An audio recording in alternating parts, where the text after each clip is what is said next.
Greetings, everyone. Welcome. Excuse me. That's a bad way to start a stream. Please give me a moment to make sure everything is set on up. I think I found a decent play. Pick is going. Twitter is going. Thumbnail.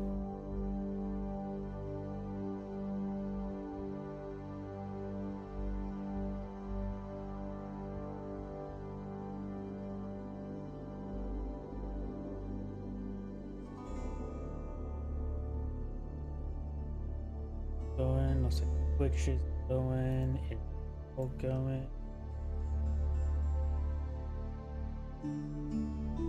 Rumble appears not to be going. Yep, unable to connect.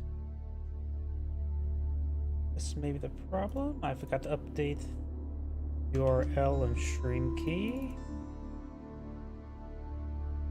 And this is why I do my checks.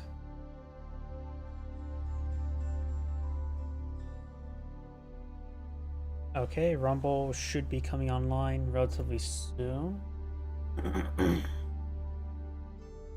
While that is thinking...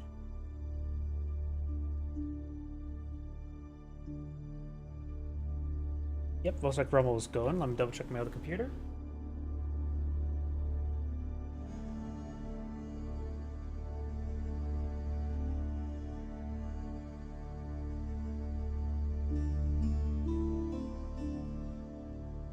And yep, looks like my other computer, looks like the other... I can see my stream over there. So, let's go and get started. Oh, wait, I forgot to also update the OBS file name. A little bit...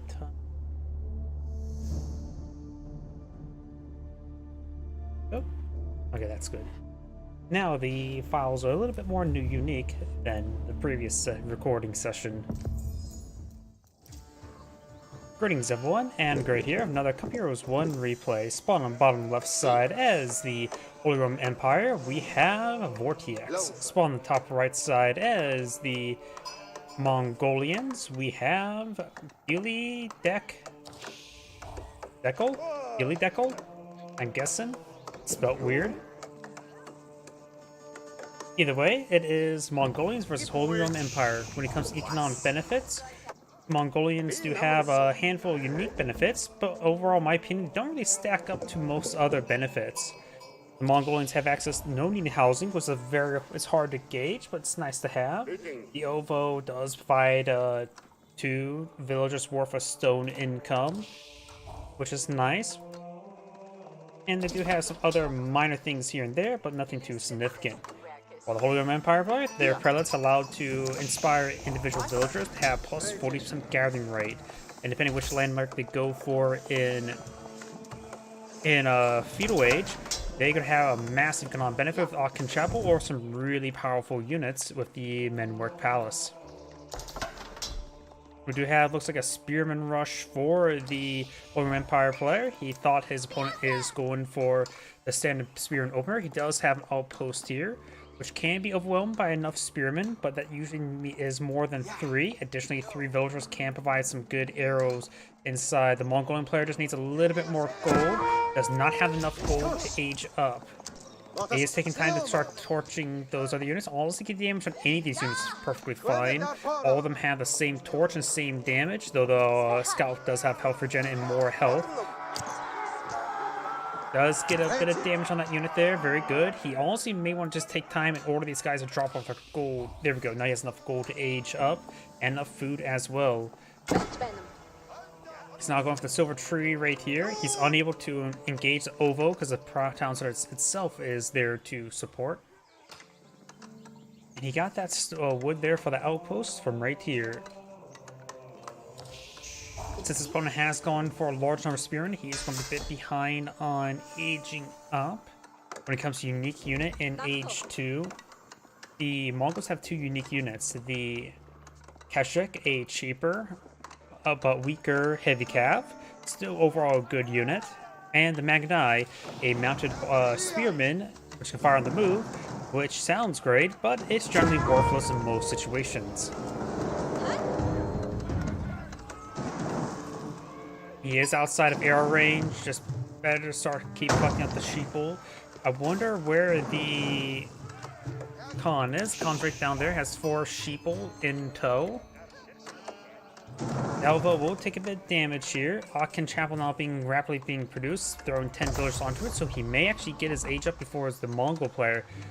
It's going to be relatively similar, and thanks to the prelate's constant inspiring, he's able to get invest all these spearmen have the same age up pattern as his opponent. He is still producing gold, and now it's also the Mongol player is eyeing for a wheelbarrow.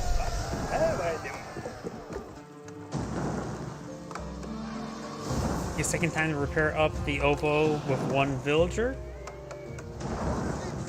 He is taking time to collect a mass amount of wood now. He needs a structure. It's going for archer range. It is in the radius of the Ovo, which will allow him to pull out some archers. Times 2 archers, or maybe even times 2 Magadai.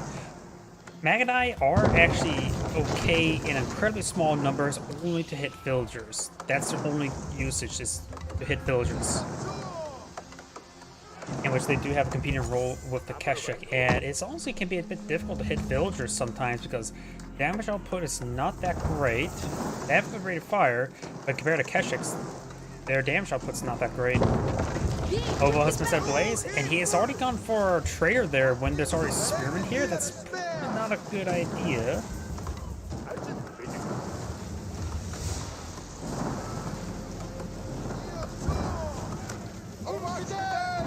We got a pair of archers there. Archers are, of course, the counter spearmen. He will save the Ovo. And getting a bit of damage on the withdrawal there. The silver tree is now packing up, making his way to this corner, and we'll be eyeing for a max out trade. When it comes to trade, we've got trees here and here. It will likely the path we are weaving around. He may want to actually either collect this tree deposit before collecting this tree deposit, just to make it more straighter route. Additionally, we've got also these trees here, so it may be actually worth it to go put the silver tree here rather than here.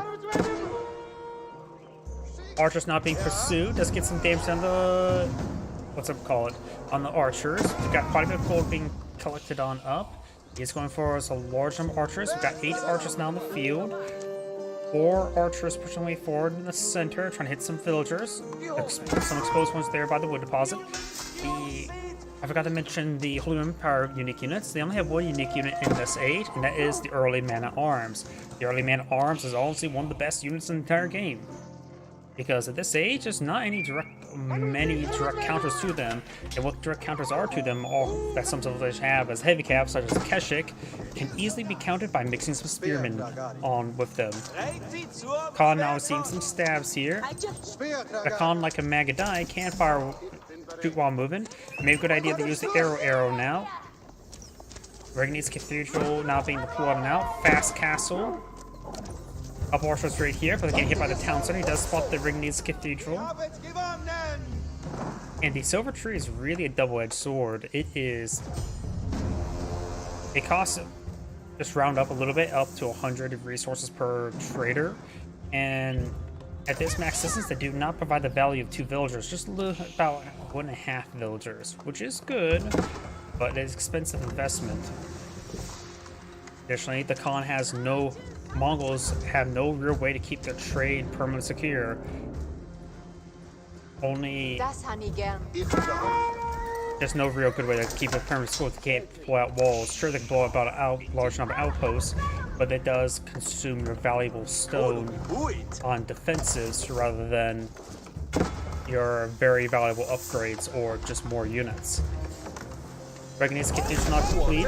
He does have archer range here and there. He's going for horsemen. Probably a good idea to get out some knights, though knights are expensive.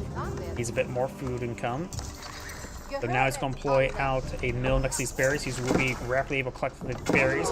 He does have a couple archers there, causing some massive issues. The spearman will go ahead and get picked off there by the archer. He does have a Keshik here. Keshiks, of course, do have health per swipe. We do have an outpost here as well to deny this gold income. He has enough gold for 1 knight.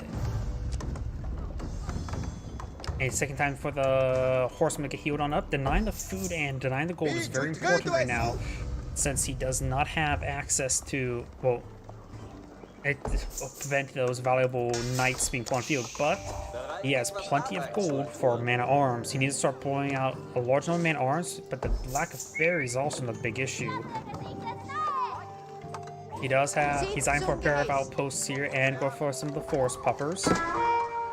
He does spot this, he knows one outpost does complete. Don't have extra mercenary repair. The Mongol player may need an eye for siege engineers sooner rather than later.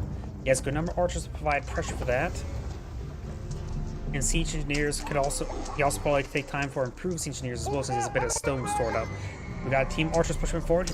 He also just not need to actually kill the villagers, you simply need to deny the collection of these deer, in which he is collecting some deer far away, but that's actually safe. Another outpost being pulled out here. Just arrow slits, just being annoying. Keshik will find good engagement there. One villager does go down. Wait. Yeah, he's just trying to get more food. He may need to stop his villager production at the moment. Is the Mongol player going for more traders? Yes, he is ecoing off of this. He has a bit of wood here. He may want to get a handful of... Just put out some farms right there. That would be a safe location. And will provide him some much-needed food income. But we now do have these villagers over here. He has an arrow slit here. Didn't take time up for a spring gold. Doesn't have the stone for a spring gold. And thanks to the inside of relic, he does do decent damage there. 14 damage. And the extra arrows. Do extra arrows do bonus damage as well with the relic inside? More arrow slits. I don't see siege engineers. And now got a knight. This knight's going to pose a massive threat. So Keshiks can reasonably fight at this age, but they're still regular Keshiks versus knights, which are each higher quality. Horsemen advancing on forward. Now got the Kurultai being blown on the field. The Kurultai is a landmark that provides an AoE heal and damage benefit to all nearby units, including siege units. I find the Kurultai best used as defensive placement or as a siege camp. A good place to set up your siege works. And of course always good for choke point maps. Does use the speed arrow there. Horseman does go down, knights being pursued. Archers and Keshiks advancing forward, get the damage there. Away from the town center. Additional housing being pulled on the field. These villagers could try to get inside these outposts, which will get a large number of arrows firing. And the Keshik doesn't have any armor research, so the arrows will do quite a bit of damage there. That Keshik does go down.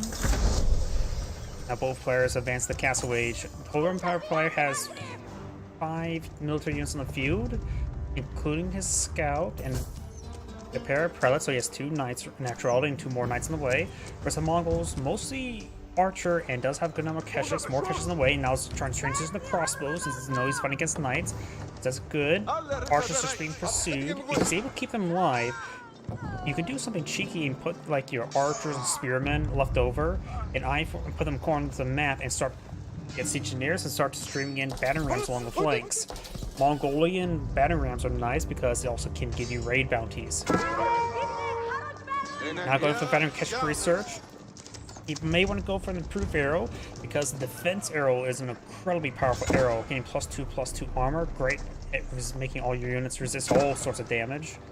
And the whistling arrow improves the duration to 10 seconds. The improved whistling arrow improves it to 12 seconds. And honestly, that makes a massive difference. 12 seconds of any of these arrow effects is incredibly powerful. I don't think Mongol players go for that enough. We do now have a relic inside both these outposts now. Keshiks makes his way forward. The relics will provide some good, decent damage increases and does improve the villager arrows as well. Now got the knights. He knows his opponent has gone for trade, and now he's going to engage the trade. He has a single crossbowman here, but that can be engaged. He's going to take time to pick it off, as well as some more traders. Very good. Another outpost here, trying to collect up more of the deer. Outpost here still denying gold. In fact, the Holy Empire player only has gold income from the relics at the moment, and thanks to Regnese Cathedral, he has a decent amount of gold income. He has currently 2 relics claimed and 1 more on the way. He does use the defense arrow there. Granted, versus knights, the defense arrow's not that great because the base damage is very high. Keshiks are here now in good numbers. 5 traders in the field, so we've got level 1 Silk Road. Giving, was it plus 10% food? Yes, food, then wood, then gold, if I remember correctly.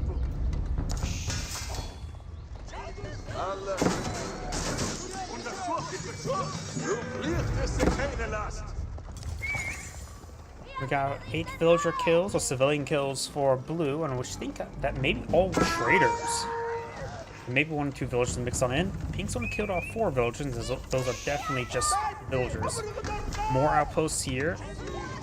With the amount of outposts on the field, he may want to go for improved torch damage, allows Keshiks to break through those outposts quickly. He has good number of crossbows here. He has took time to engage the crossbow with his outposts as well. Does kill off 2 of those villagers.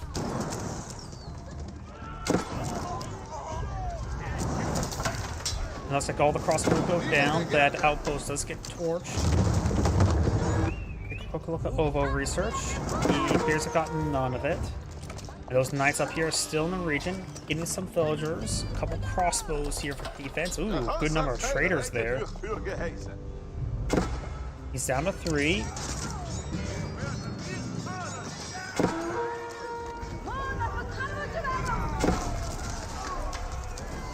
So unengaged, Keshiks here in good numbers, able to overwhelm the spearmen. More villagers here. Those are not archers, which in either case won't be useful. Keshiks trying to fall back. This area seems still pretty easy pickings to me. Knights are trying to find more traders. They will find more traders. He may just want to stop that. Actually a good amount of gold right here as well. This would be a good spot to maybe put a second town center or just a good amount of outposts here. Put 3 outposts here, then you could put 15 villagers on those gold deposits.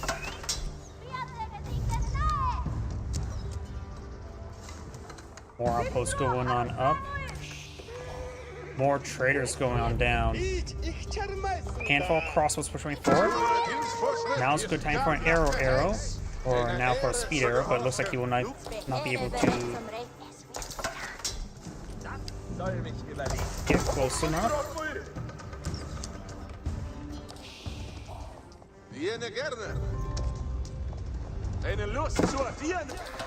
And that knight does go down.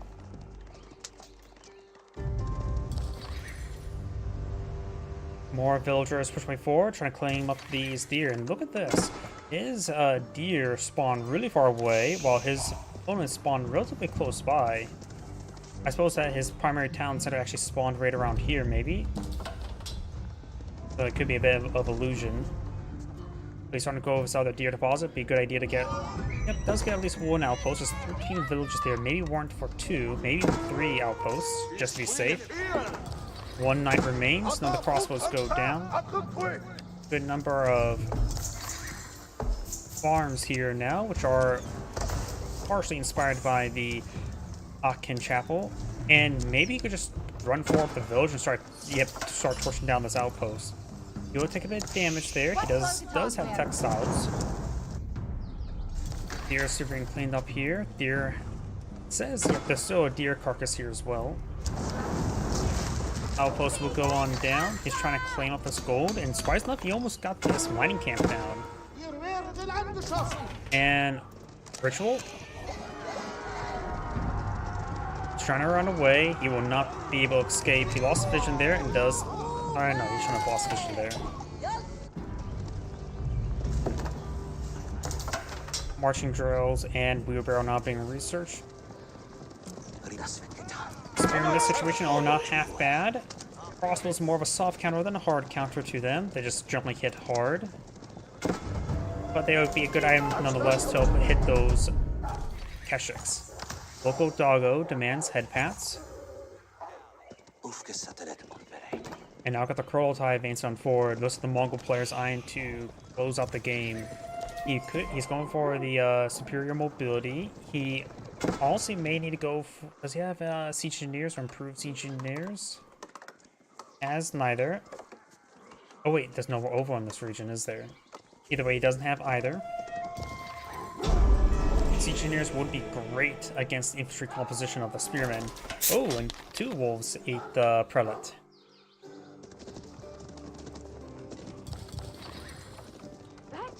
Horsemen now advancing way forward. Mongol players eyeing for some spearmen. Gear. He's not paying attention. And he does lose 1 villager there. But it's enough torch damage to pose massive threat, and his trader will go down once again.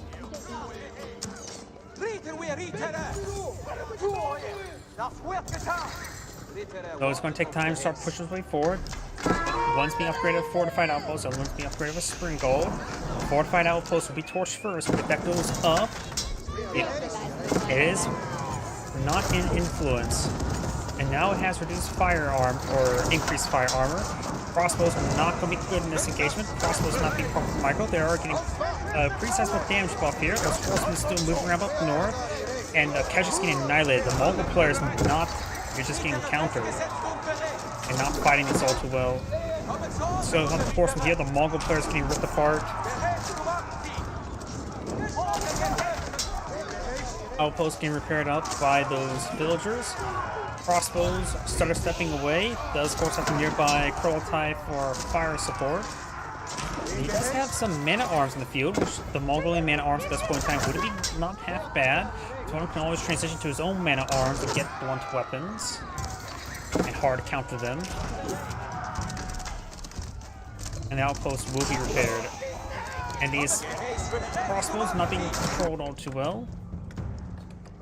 And these traders have not been de-tasked. He knows this trade route is not safe. He does actually save this one, actually. Surprise enough. Nice thing as well, since they added the restart trading button, you can just simply, as they start advancing, just simply task them nearby, hit restart trading, and they will get full income from the start to end point. He doesn't have improved siege engineers as well, which at this point in time, a mix of spearmen, Maganel would be quite good.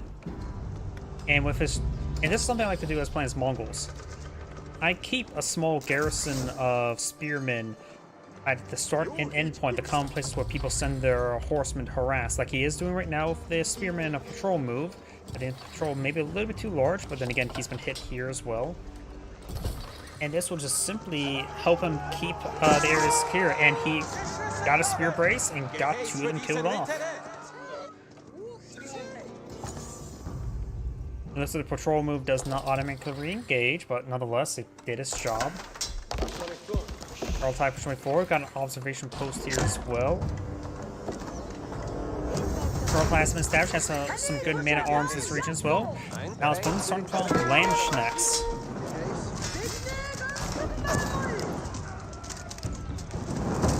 These units are getting hit hard by these 2 outposts.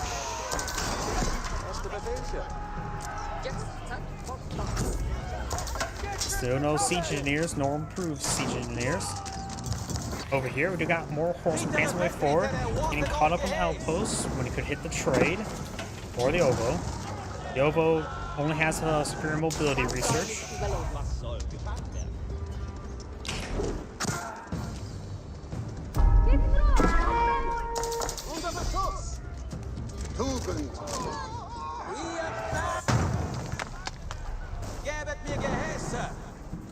Another group of horsemen here. I think the spearmen have been pulled off the line to engage this force, so those horsemen can do some good damage. Forcing that Ovo, I suppose it will do quite a bit interrupt there, but we'll get a couple more traders.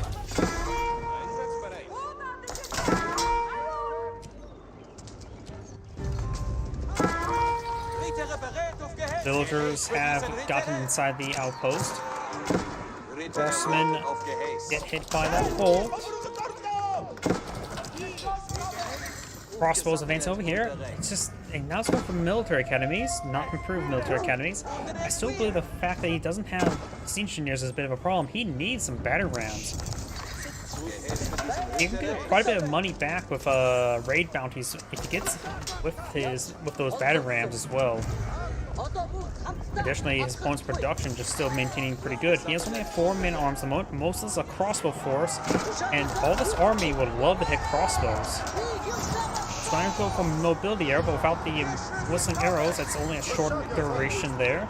He needs to take those man-at-arms and just simply order them to attack and move back. Now just getting annihilated by non-armored units.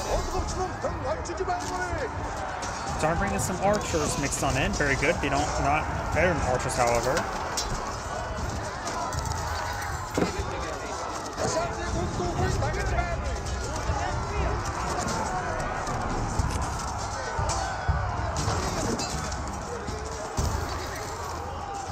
The Mongolian army's just getting annihilated. Kurultai got re-established. And that's game. This is Android saying, thank you for watching, and on to the next replay. And I think the game audio is a little bit too loud at the moment. Please give me one moment. Up.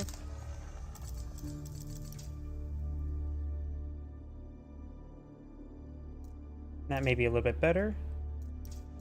I was messing with some sound settings on my computer, and I forgot to change the sound settings on this right there.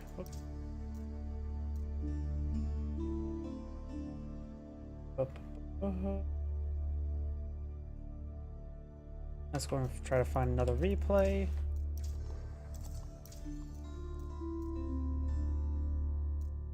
Let's see. That one. That was that one. 22 minutes.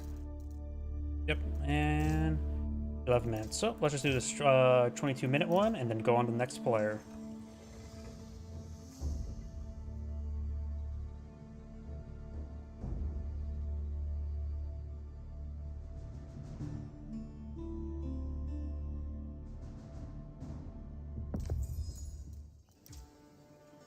Greetings everyone, and Great here for another Age of Empires 4 replay. Spawn on bottom left side as the Blue Holy Rim Empire, we have Vortiax. Spawn on top right side as the Magenta English, we have a foreign name. Let's see now. Holy Rim Empire versus English. English, when it comes to economic benefits, do have a very powerful benefit in the mills and farms. Farms are half price, mills improve farms collection rate to absurd levels. While the Holy Rim Empire player does have access to Prelate, which does give individual villagers plus 40% gathering rate. Plus, they already have 40% better carrying capacity. That's the word I'm looking for. When it comes to unique units, English have access to 2 unique units in Feudal Age. One of the most powerful units in Feudal Age, the Early Man-at-Arms, as well as the very powerful Longbowmen. While the Holy Rim Empire player does also have access to a very powerful Feudal Age unit, the Early Age Man-at-Arms. Aken Chapel now being put on the field. This will allow him to collect up the, he probably could move a little more over there to skim the gold deposit and get the berries and the deer all collected pretty quickly. But this will give him good resource collection for these nearby resources. He should have plenty of food collection rate, as well as gold for our time frame. While his opponent is, of course, going for the standard Council Hall. The Council Hall is a archer range, that's ×2 archer range, for free. Longbowmen against Men-at-Arms will be okay, especially in Feudal Age. Not great, but not bad. After all, Longbowmen do have +1 damage and +2 range.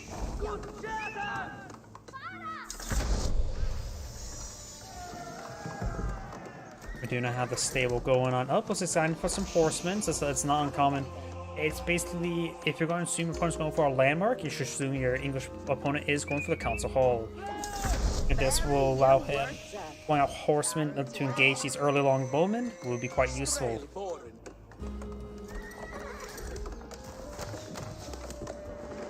More of the sheep are being bopped now. This design of this map, where the mountains in the center, tends to make it a little bit laney. It has 3 distinct lanes with 1 cross section in the center.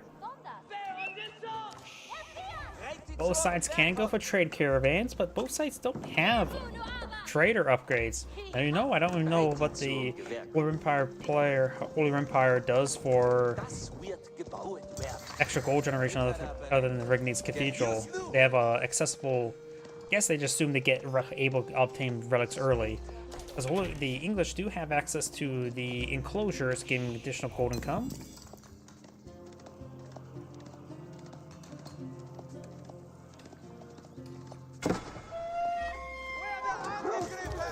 Local doggo will go down. Military barracks going up. They're trying to eye for some spearmen. He does have one set of palings. These guys, another set of palings here. This guy has not deployed on palings, I believe. Or maybe he has. Oh yeah, he has. There's it's facing towards the camera. Get a bit shift damage there. Trying to advance on forward. Villagers do get forced back. He does find both the palings there. Gives a bit of damage. Of course, it's more of a soft counter or a defensive tool. Not a great defensive tool. Scout taking some damage there now. Longbowman getting a bit of damage onto the archer. And the English scout will fall back. And now we do have some spearmen in point of view. And since the English don't get, since they get Vanguard man-at-arms, they actually don't get regular spearmen. They go straight into hardened spearmen. Another round of palings does get deployed on out.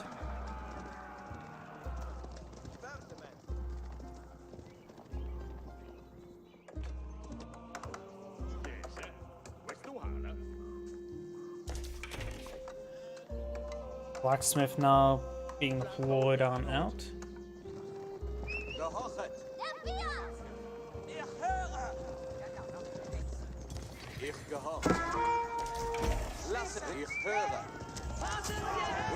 No spear brace there, and didn't appear that the palings actually worked that time. He made the ones that may got hit didn't have palings out. Some of the longbows severely wounded. One spearman does go down. Another longbow does go down. A couple archers went down in return. Longbowmen are slightly more expensive. You can see the army killed value. Magenta has killed a little bit more than his opponent at the moment. Though his scouts may go down. It will be pursued to the ends of the earth. The ends of the earth is over here. And now the scout is seeing quite a bit of damage there. Got additional pierce damage coming out for the English player. Here being collected by the English player as well. While their farms are half price, this still costs wood. And now looks like the Holy Roman Empire players trying to get out some more food collection as well. This gold collection has just been uninterrupted. Now we've got a very good number of longbowmen field. His opponent has not gotten blacksmith research or economic research on the field. So without the blacksmith, those longbowmen will do additional damage versus the horsemen, which will make it so they'll go from 4 damage to 5 damage against the horsemen, a 20% or 25% damage increase. Oh look, a sheep could still be led to victory. Blue scout does go down. That is actually important. This sheep has not. Whoa! This is a good number of sheep that are still alive here, and Magenta still has a scout alive to obtain them. Magenta's now eyeing for our counter-attack. He does not have siege engineers on the field.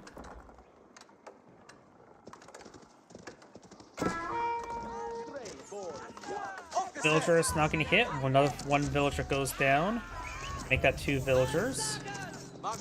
Make that 3 villagers. Over here, 1 villager does go down. 2 villagers go down. 3 villagers go down. 4 villagers go down. Actually, he's killed off 5 villagers.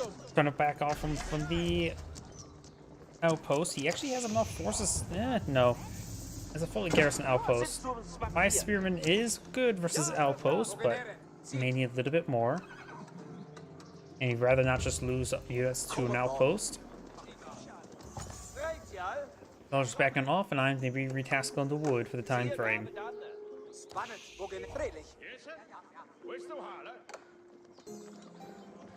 Right now, the Holy Roman Empire player has no food being tasked, though I just saw his food went up. Did he just buy a bunch of food, or did he just drop off a large number of carrying capacity? He's now going for wheelbarrow. The English players already gone for wheelbarrow, wood, and of course 2 blacksmith. His longbow right now are very high quality.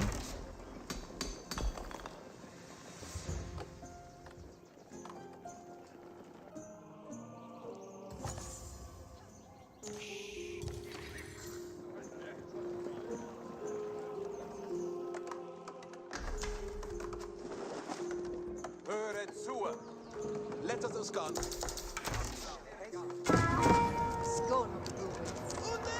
Good damage there, though he's taking a bit of damage from the outposts. I do have a horseman in the field, but a horseman alone will not be able to engage this force. So he does have a decent force here now.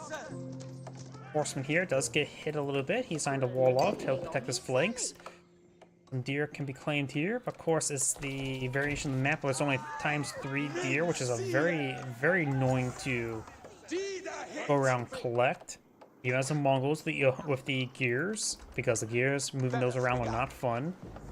However, this style map is also maybe good where professional scouts could be useful. However, professional scouts, in my opinion, are a little bit overpriced. Or really overpriced.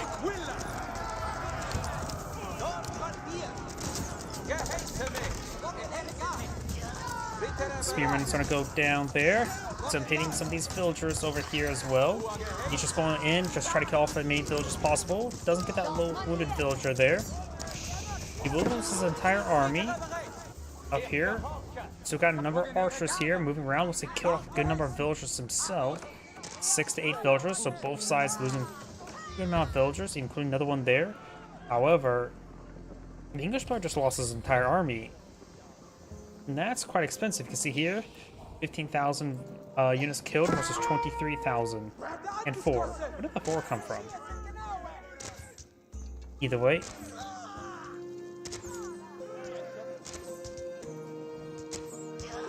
And even pick off some more of these longbone one at a time. Very good. Now there's going to be a counterattack here. Has a good number of horsemen in the mix. He has a handful of spearmen here. He's not going for his archer armor and damage upgrades.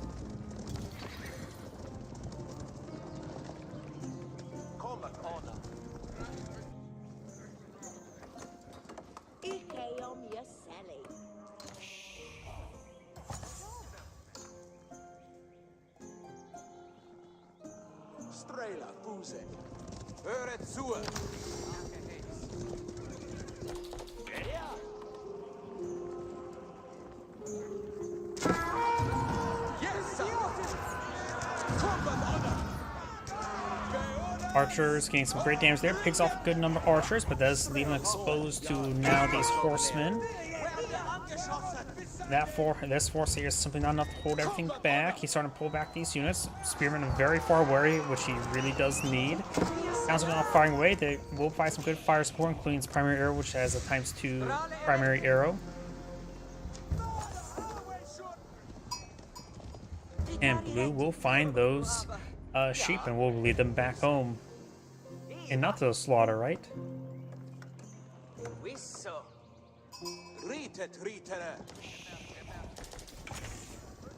Right now the military force is same size, 24 to 24, though you do have the -1 prelate. And the army value is incredibly similar as well. Reganese Cathedral. Scout does escape out of there. Reganese Cathedral now being plotted on the field. The English player is very far from aging up. English player has currently nobody on gold.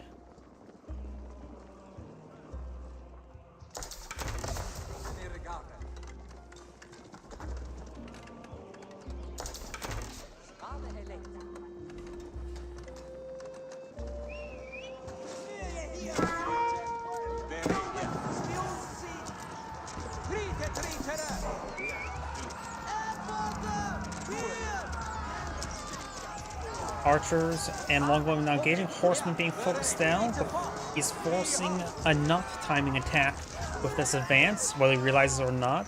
He is picking off a good number of these horsemen one at a time. Does get another volley there. Reganese Cathedral not completely on the field. Now's a good time to go for some knights. Honestly, either player could have gone for man-at-arms and it would have been a good item. A good number of villagers currently idle there. He could just pop some sheep with them. Only a handful of farms afield. He does need a bit more wood for more farms.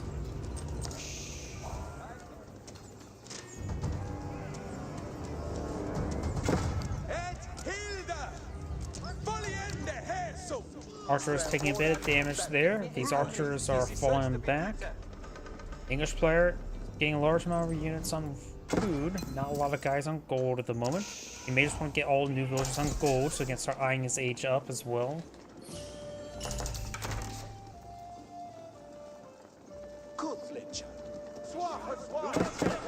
Lewis picked up a relic now. Got a single knight on the field. Does have a couple spearmen engaged. He needs, and he does take out those spearmen. Longbones gain some decent damage. The knight has 5 pierce armor. Longbones have 7 damage. They do 2 damage per arrow. These are not veteran archers as well. He's not going for veteran archers as well. So if he doesn't care if these archers die, he doesn't have to go for veteran archer research. And he probably could start eyeing going straight to either knights or man arms, because right now he just spent more knights and more archers, so never mind. He will simply go for the veteran archer research.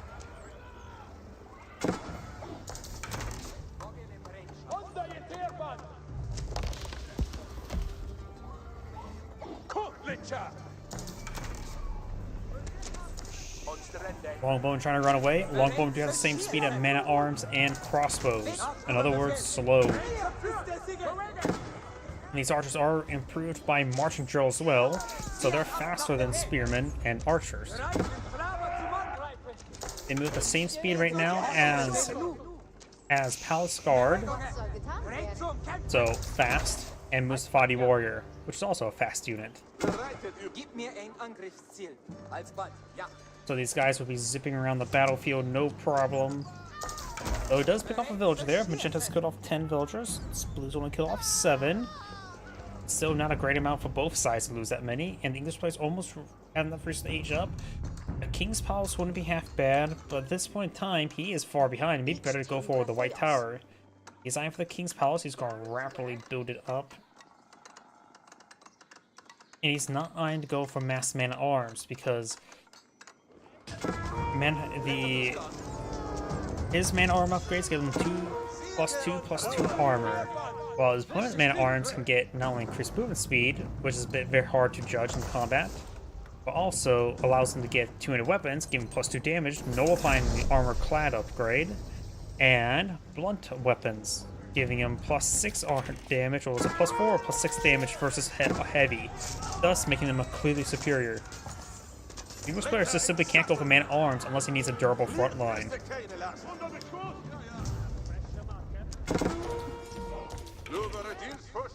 It probably is most advisable to have the English player try to go for Imperial Age quicker.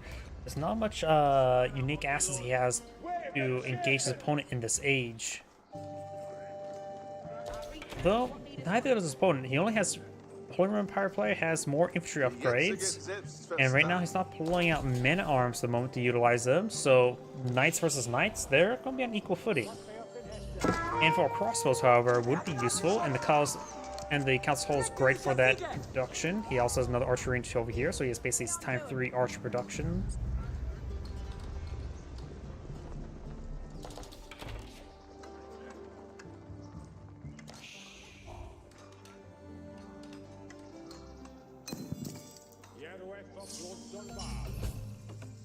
Here, keep another relic picked on up. He's picked up 2, 1 more on the way. Got a decent archer force here. Doesn't look like the other side is going for siege engineers. He does get his veteran spearman research, which will be handy for those knights, not so much versus those archers. The man-at-arms will be effective against that. So spearman, man-at-arms army doesn't seem not half bad, but the problem is the Holy Roman Empire infantry and in this case archers do move at a good rate. Relic advance on way forward, trying to pick up that relic.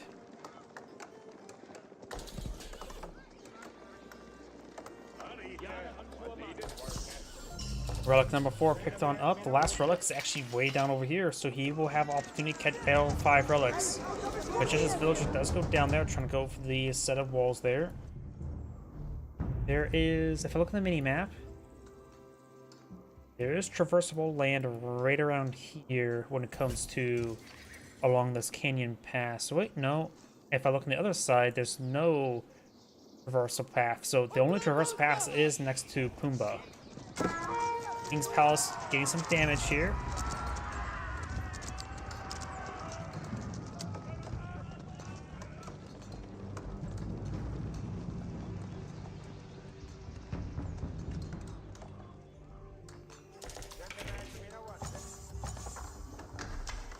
Now he's trying to build another outpost here and going to throw the relic inside, probably get upgraded to a fortified tower. There's still just a good number of idle villagers here. So makes advance. He has good enough man-at-arms not hitting the archers. Longbow and crossbows the back line. Crossbows need to make sure they're targeting the knights. Archers, longbows need to make sure they're attacking the archers. Man-at-arms need just and spearmen just need to basically need to be able to move forward. They'll hit whatever they can. Man-at-arms right now, they do have armor class, so right now they do have good armor. 7 melee armor, 8 range armor.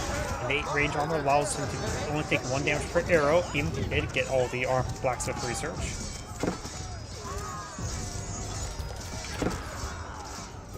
Right now, Magenta's front line is starting to disintegrate.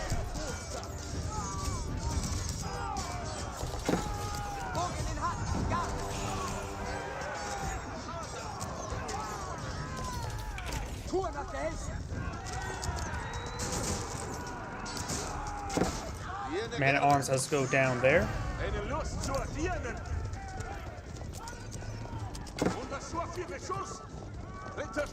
And these units are starting to fall back there. There's a good number of wounded knights there, and Magenta does back out of the game. This end great saying, thank you for watching, and on to the next replay.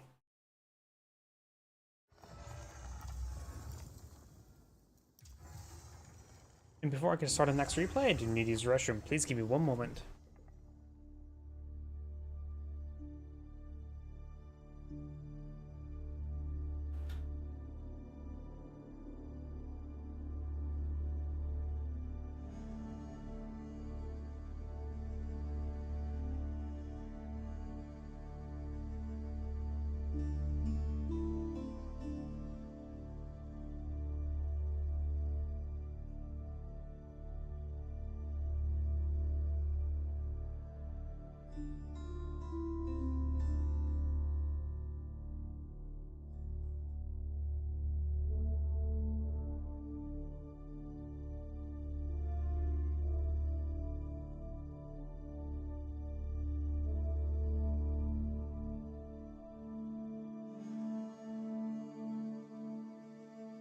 I am back.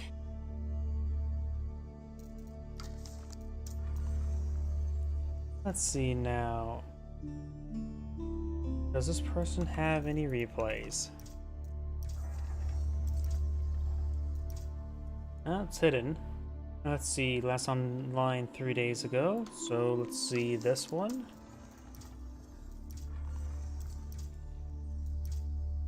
Also hidden, last online 13 hours ago.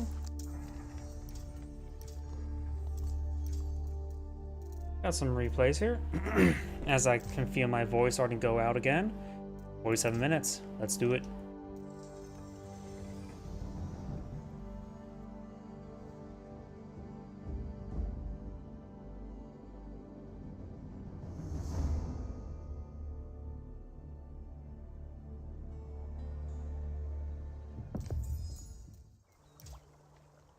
Greetings everyone, and Great here. Another H-Powers 4 replay. Spawn on bottom right, top right, or just right side as the Magenta Mongols. We had Dio, Favante, Paneris. Spawn on left side as the Cyan Delhi Sultanate. We have Louis MT.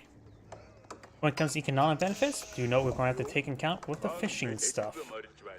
The Mongols do have access to no native housing, as well as access to OVO, but the OVO will be foregone to get out an early fishing dock. Well, the Delhi Sultanate does get access to free research, which is very handy. A very good, steady, powerful upgrade, which tends to fall off the late game when everything's research, but it does also mean you get a large amount of value over time. You don't have to spend time to get those, especially in Imperial Age, we get those very powerful upgrades for free. Albeit, takes an incredibly long time. When it comes to unique units, in Feudal Age, the Mongols have access to unique units. The Keshik, a very good, cheap, but weaker heavy cav, while the Magadai, a cavalry archer, which generally is worthless throughout most of the game. The Delhi Sultanate does have access to the Ghazi Raider, a horseman that hits harder but slower, as well as has a bit more health, a little bit more expensive. And what else do they have? Nothing else in Age 2. Their fishing boats, I should also mention as well, does have a arrow attack. You see the Khan took massive damage there, almost went down to the fishing boats. Fishing boats do have a 7 bow attack with 1.88 attack speed, which is about the same DPS as a archer. So you almost went down to those fishing boats. Also going to has the opportunity to take home some of these sheeple.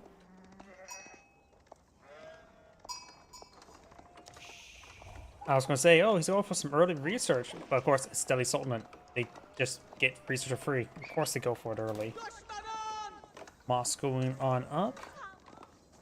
Let's see. The Mongol player looks like eyeing for a lot more onto fishing boats.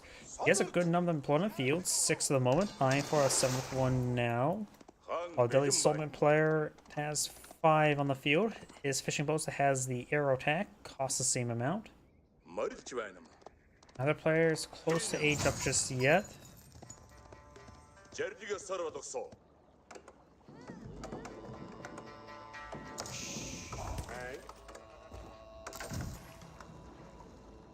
I wonder where Science Scout is at the moment. That's a villager.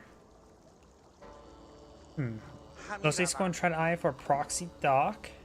After all, his fishing boats can fight his opponent's fishing boats. So I'm not sure how the damage output versus the dock healing. Additionally, the Mongols have actually one of the few civilizations I would say have a good defense when it comes to Navy, because since the Ovo provides a good steady stream of stone, they can get naval arrow slits pretty easily on their docks. We now have the Dome of the Faith coming on up, which does allow them to play out scholars here for a 50 gold discount. For me, I think Tower of Victory is probably much better, giving all infantry units built within Sphere of Influence, plus 15 or 20 attack speed. The Silver Tree on this map is pretty good, since there's so much water there. It does act as a natural barrier, and the Mongols can't put up in their unnatural barriers. They don't have any. So this is a good map for trade. Got a second dock to allow the Mongols as well. And he has split up all his fishing boats to collect up fish from multiple locations. First he needs to blow out this dock is probably Arrow Ship.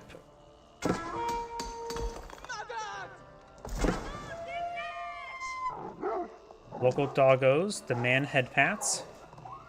Living these sheep at home. Oh, and actually attack deer there. Both players now advanced are not the feudal age. Arrow ship on the way.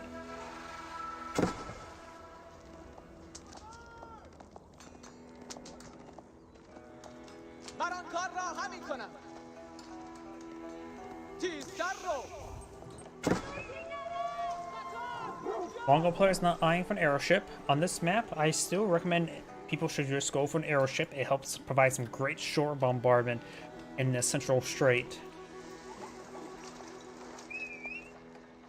His opponent has put out a set of palisade walls there. Scout trying to torch us down, take a significant amount of time for it to go down. The archer ship's advancing on the way forward. Mongols who have access to piracy and a bit of resources upon sinking enemy ship. I always wonder if that works if a land unit gets the kill. Does withdraws units there. Naval arrow slit now complete, which will find some good defense there. He does have another naval arrow slit there as well. He's trying to keep them close to the naval arrow slit, and he is got his units out there. Scout gains some damage on that villager. Starting to advance forward to this other dock, but it will too defend itself. This villager is pretty close to going down. The Khan trying to stop him. Now he also has a dock over there. He could... Okay, he's eyeing for some fishing boats, since he's just trying to claim that economy. Maybe a good idea to get out his own arrow ship in this region. He always... Even if he does clear out the region, this area is still pretty good for defense for an arrow ship. The scout was now engaged in the con. The con is classified as a scout unit, so the scout will do bonus damage versus the con. Now he's eyeing for some walls around the sacred sites there. It's going to either capture them nice and early, though the local doggo may have a disagreement. He doesn't want those sticks to go on the ground. He wants to play fetch with those sticks.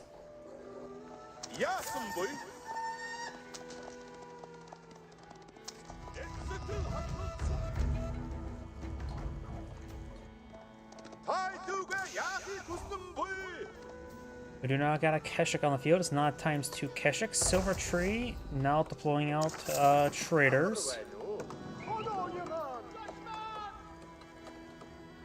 And he can't deploy on the corner there because his bear is in the way. That's why he deployed it off to the side. Best not go past 3 fishing boats in order so the dock can go ahead and fend itself. And he gets access. Now I suppose extra docks will allow him to get some early naval research, which could also make him good for the observatory that gets some food income per research. A villager does, or a scout does go down there. The Mongols have more civilians on the field thanks to the 2 docks. But he's going to go through the shorefish pretty quickly, and there's another dock over there which he may not have seen just yet.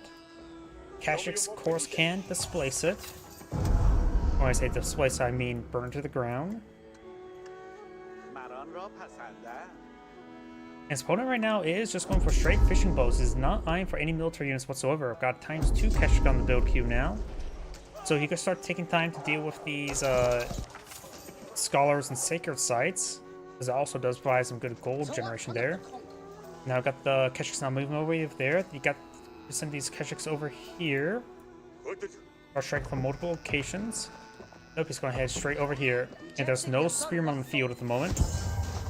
Scholar goes down. Villager will go down. And these fishing boats should be able to see this dock here over here now.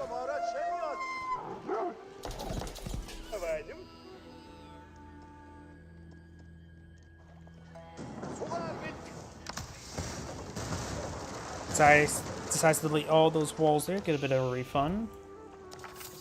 Also delete them early will allow the Keshiks, I suppose they were not wounded in the first place, so. A large number of fishing boats here. He's seeing a good number of short fish from his opponent, but of course, once they get cleaned up, then all these fishing boats are good as use as well. Compound Defender not going on field, which does give him access to 5 unique research. No, wait, that's the other one. This allows him to deploy out stone structures for cheaper, and allows his infantry to deploy out stone walls and stone towers. And stone gates. Once the stone wall is in place.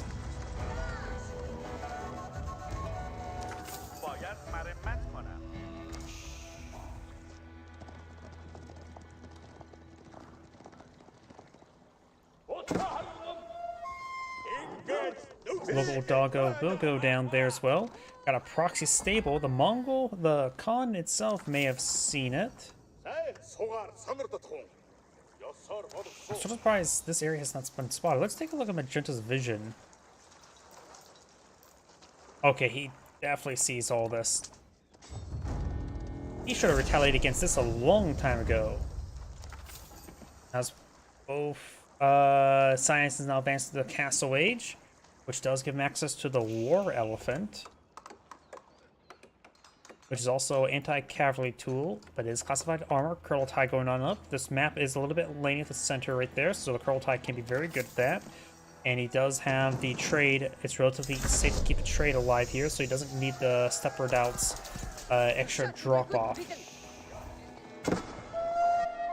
Got quite a bit of gold right there as well. Outpost going on up in the center of the map. He could... I just see so many locations for him just to torch down. Now he's trying to go for a War Elephant here. War Elephants do bonus damage versus cavalry. Had him catch research on the way. Yam network now being researched. Just Yam, not the improved Yam. Spear mobility, blacksmith research, and all that sort. And his opponent is going for all the research as well. Spearmen do not kill off the villager there, and Keshik did take a bit of damage there, but the Kurultai can heal him up, and the villager.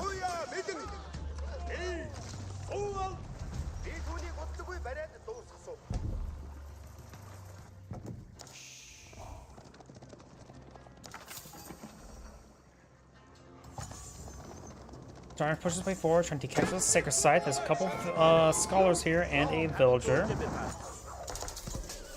Got some fights here on this outpost as well.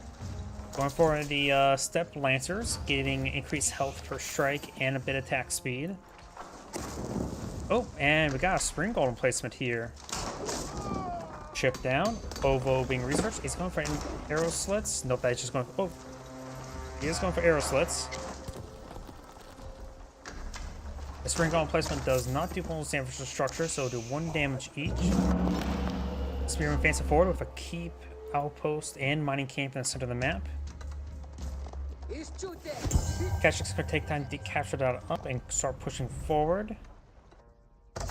21 traders on the field and has a good amount of them queued up as well, so he will maintain great income at the moment.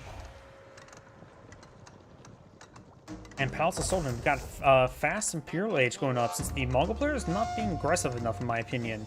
There's so many vulnerable targets, those exposed docks, they should have been destroyed a long time ago. And now the Palace of Sultan is being put on the field, which does give him access to automatically produce free gunpowder tower elephants. Oh, and all these villagers went down. The keep does get interrupted. Nice little pick there. He killed off 19 villagers? That can't be right. At least 12, I know that for sure.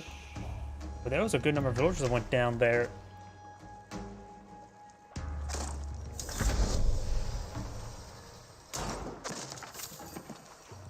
He will have soon access to the village fortress, which does allow his keeps to access town centers if he has any on the field.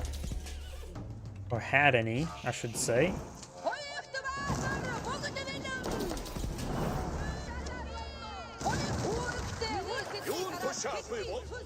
Bomber camp does get torched down. And do know as well, let me click on the OVO, whatever one's currently active. Can't see. Ah, there's OVO.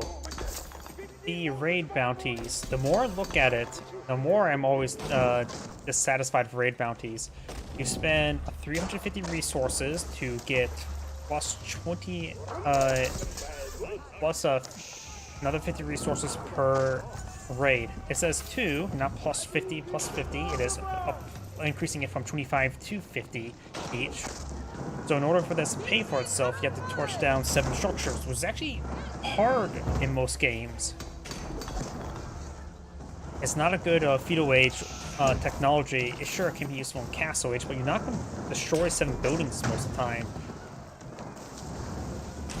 The improved one, however, is actually a bit more decent. Costs the same amount in stone, however, that allows you to convert stone into other resources.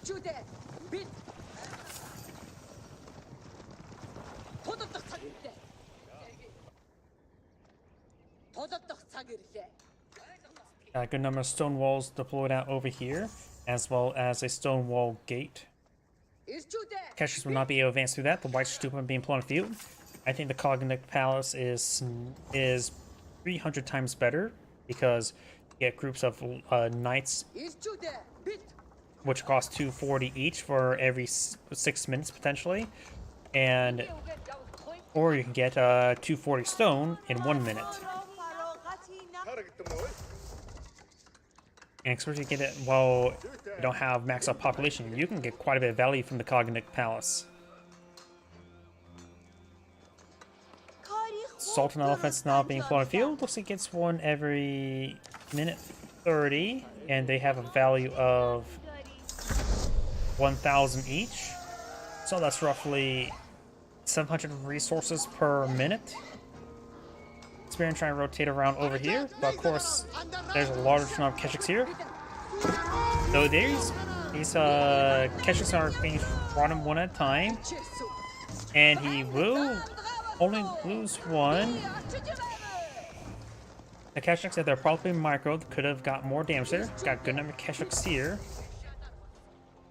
And going for tower elephants, honestly, elephants in general against mass Keshik will be effective. Gunpowder elephants, of course, they love to shoot everything like any other gunpowder unit. The archer elephants can be upgraded crossbow elephants, which give them bonus damage versus heavy, so like they do like plus 33 damage versus armor.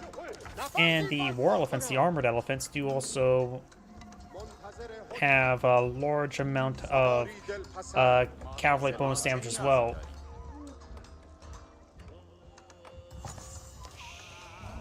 He is on to pull a good number of hand cannoneers, which are a good item. Does have the elite Keshik research. Of course, the Mongols do actually have a decent ground army in Imperial Age with the elite army tactics improving the effect of elite army tactics by 10%. Going for biology, very good. Hopefully this goes for stone trade research sooner rather than later. And both sides just massing out probably for one big conflict. We got a large number of tower elephants being pulled in field, 3 crossbow, 2 gunpowder. They do have the crossbow research. I think right now they're doing 28 damage. He is still waiting for the last round of fierce damage, but that's also 2 crossbows entirely, so let's assume he gets to get last round there. Incendiary arrows, I think that does get up to like 33 damage versus heavy. Times 2. Oh, one of the fishing boats do get torched down.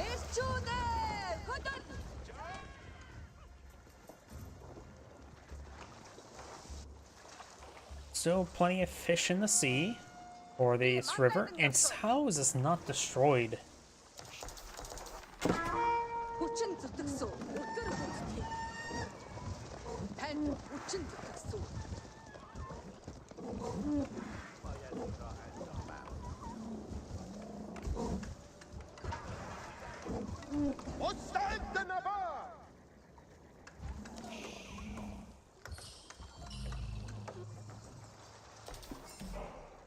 I thought I heard a relic picked up somewhere. So he does have the fortified outpost research. Pax Mongolia, I think that's called. So it does give him plus 300 hit points on all of his outposts. And as well as a little bit of fire armor.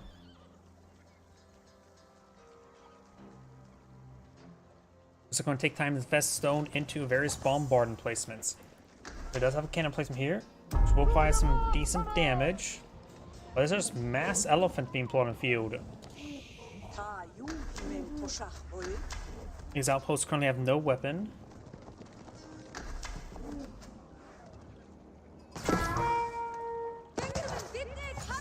They do gun down that villager. Villager there does go down, and this outpost will be torched down as well.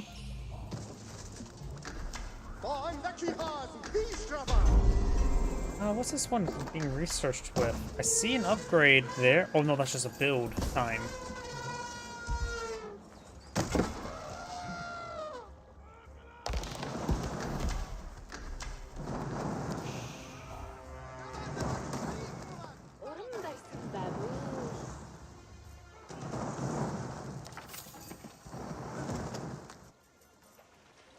We do have the Kurultai here, which does provide damage benefits to all infantry or all military units. No buildings. Or just a massive number of elephants. He's just slowly producing these elephants for free. Resources are... The Mongol player has a massive number of resources stockpiled up. Going for chemistry. Could use more blacksmith and other resources here. Has a handful of pastures here. Trying to transition off of fish on into sheep. Zonx makes way forward. He does have a good number of hand cannoneers. These tower elephants, they say ranged cavalry. Doesn't say they're heavy nor light. So I wonder, they probably don't receive bonus damage from crossbows. They should receive bonus damage from spearmen, however. starting to make their advance. This entire army does counter Keshiks quite nicely. Hand Cannoneers do love to shoot everything, however. A couple of elephants do go down. This is the defense arrow. The defense arrow is probably not a good item in this moment. Mobility arrow is probably a bit better. Or even pack speed arrow. Mobility just simply so they can pursue the retreating elephants. And that is a large number of dead Mongol units. But however, you did get a number of elephants killed. It's really hard. Let's see. Magenta has killed 9,000 military value. Cyan's only killed off 5,000, so it's definitely he's done better at least kill-wise. Shaman does get killed off there, though I don't see a carcass.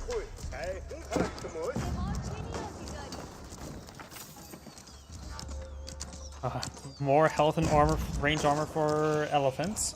Mongol player needs to go for hand cannoneers. They don't really care how much armor you have. It does add up to a bit. They probably should eye for a good number of spearmen, and rather than Keshiks.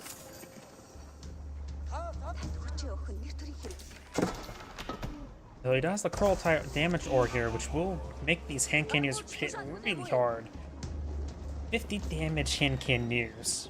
That is really hard. The Mangonel will take 30 damage per bullet. It's also not spotted at the moment. Cannon placement get a couple great hits there.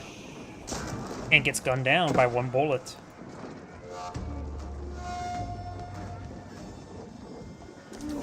Now these elephants do have a lot of extra health.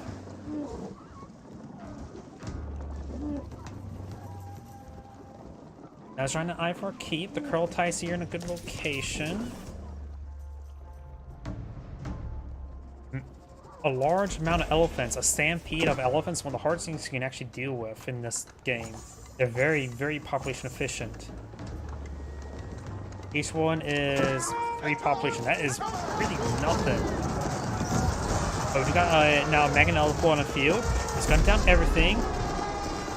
The Keshiks may just want to go straight from Mangonel to save his hand cannoneers, but the hand cannoneers do actually gun down the Mangonel, looks like, thanks to the bonus damage from nearby Kurultai. They put holes in everything. The Baron does go down. He does lose all his Keshiks, but he did take out a good number of elephants. Yeah, he's so far making a good kill-death ratio in value. Now the Kurultai will find some good health regen here. Now we've got a big line of bombards being poured on field. Personally, I'm more of a fan of traction trebuchets at further range, but bombards do hit hard with nearby Kurultai, doing potentially up to 650 damage versus structures. He does delete all those fishing boats, though there's still plenty of fish in the sea, though he is a bit low on population cap.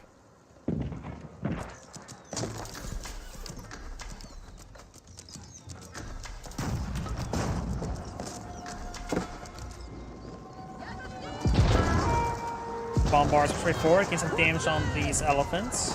The Kurultai has pushed on forward. Now this is the part where people will probably look at me funny. He needs to pull out a siege tower, so he can utilize these walls. So if he destroys the piece of walls, then he's able to put his hand cannons on top of the walls, giving them a 66% damage ranged and siege damage resistance, and as well as +2 range on his hand cannoneers. He is starting to mix in some shamans. Bombards need to hit the Mangonel. The Mangonel does go down. Now we have an armored elephant here. War elephant. All of them have really good amount of health, but hand cannoneers right now do hit for really hard. Starting to get healed up by the shamans, or the scholars.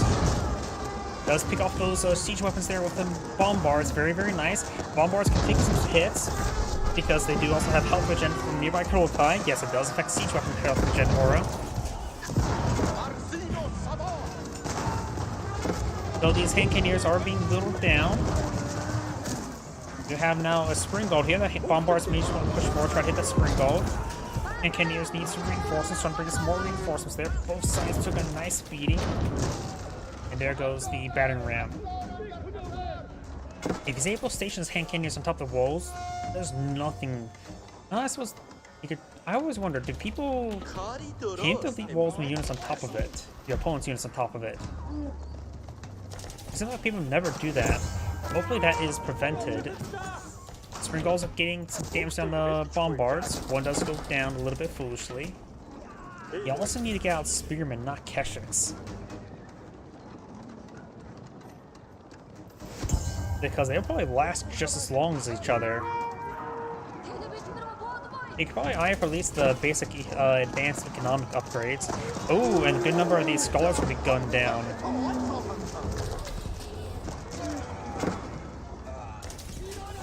There's a good amount of wood and gold. You can also, these are classified as ranged as well, so Mangonels will do bonus damage to them. So he is fighting against a good number of Spring Gulls. Kraltai is packed on up. Keshik's getting find a good opportunity to hit these prelates. Not prelates. Scholars. I'm getting all the religious units mixed up, aren't I? There's now another Mangonel, and I'll pull it on the field.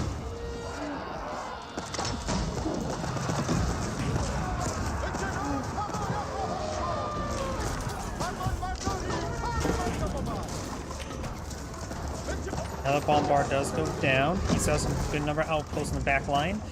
These outposts are providing yellow metal, providing increased movement speed for these hand cannoneers. The Tower Elephant does have a range of 5 towers, while the hand cannoneers still have the standard 4 tower range.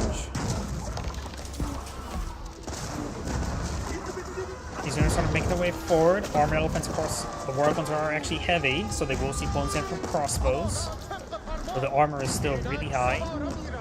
Both armor is significant, so they can even withstand a little bit of crossbow fire.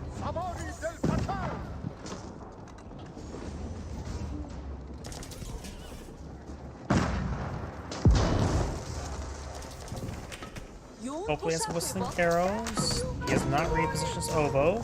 He does not have the whistling arrow research. At this point in time, now is probably a good idea to go for raid bounties, because the chance of finding a large number of structures, such as these outposts, is significantly high.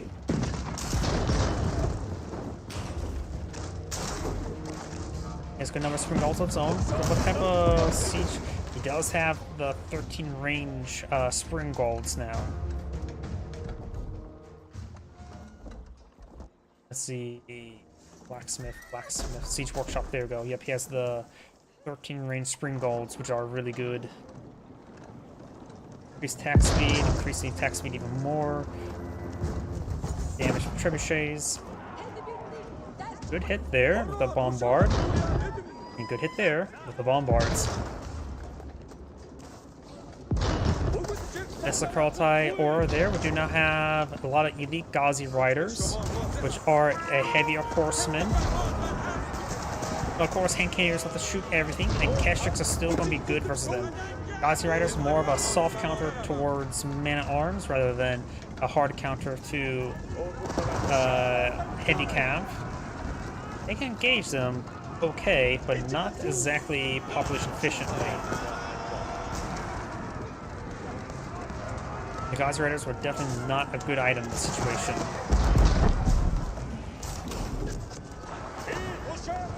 Though if they advance forward like this, they get some damage done, but he does have cannons everywhere. People who go for White Super tend to get out a large number of defensive emplacements. And these ones neither have.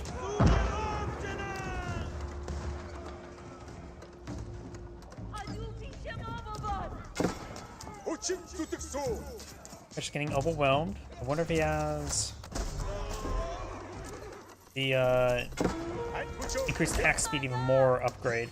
Now he's gone for a warship here, a cannon ship. I have some broadsides trying to engage the choke point. We got units now pushing over here with some bombards. Ghazi Riders still being pursued by the single Keshik. And this is an arrow placement, which is actually getting some decent damage there on that warship.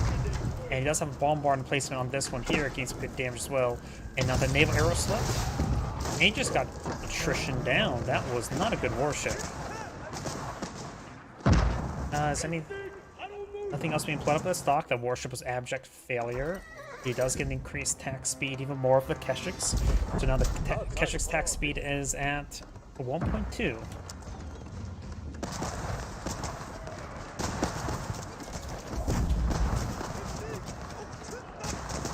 Outpost slowly going on down. We do have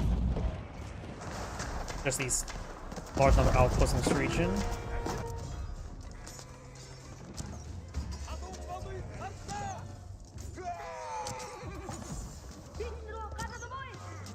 One Gauss does go down. That is he's staying inside the town center of fire. He does not improve Yam network, which does give him health regen on his traders, and the villagers are going to shank the Gauzy Raider. One of the few times where shanking something with the villagers is actually useful. Oh, let's see. Looks like the bombards over there did go down. Gauzy Raider is now being pursued by the Keshiks. The Keshiks will win. How many traders do we see? 50. That's all you need. Don't go for any more. One's now playing on a good number of traders of his own. He has claimed the Golden's map. The Mongol he hardly even touched the Golden's map because he went for a trade.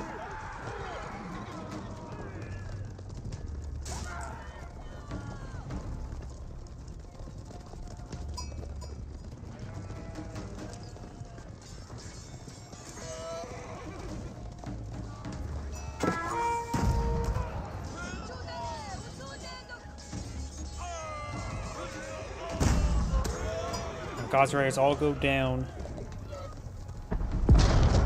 Mongol players now creeping forward with his bombards. We got hand cannoneers, like I said beforehand, he's got top of the walls. But now we've got a good enough force here as well. While the Mongol army is split up, got a force of 92, which is a little bit bugged, where the hand cannoneer war tower elephants do count as 3 rather than 2, and up here, assume there's just 2. Got a good number of battering rams here, trying to push the way forward. So that is a good number of spring golds. Just let them start shooting against those battering rams.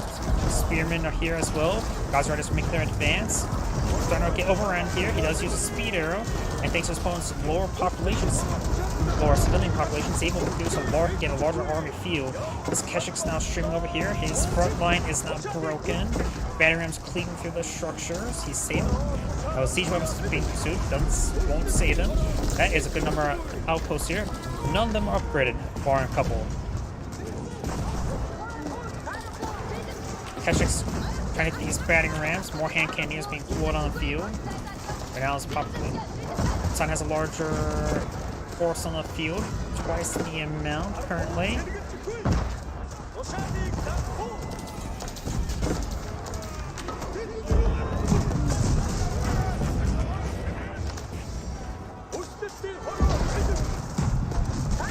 More hand cannoneers needs to be just a move forward. And just needs to regroup back here. I still believe he should have gone for Spearmen. Spearmen would have been useful for this entire engagement.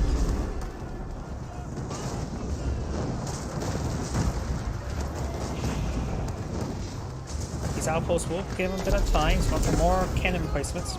I should have researched the back ones. Let's see. Where's a blacksmith? He does not have the improved military academy. He want to go for that now. The increased production speed is going to be very important. Now, I'll say right now, Mass Mangonel would not hurt. Mangonels do bonus damage versus range and get the improved health and armor. It'll be hard for the ranged attacks to hit them, to deal damage to them. Of course, for the Gauzy Raiders, not so much. Mongol players that max out population. The Delhi Sultan is still below 100 workers. Trying to get out more traders, though none of them are queued up at the moment. Maybe a good idea to queue up a bunch, so when you start losing military units, he at least has a good gold supply coming on in. Battering rams getting hit there. Battering rams are cheap in population. They're very population efficient, I'll say that. Spring Golds need to start hitting those battering rams. Or even just hitting the elephants, because they do decent damage versus everything. They're just not population efficient for that. His front line, the Mongol front line is starting to get disintegrated. Go use the defense arrow there when he should use the attack speed arrow probably for the hand cannoneers.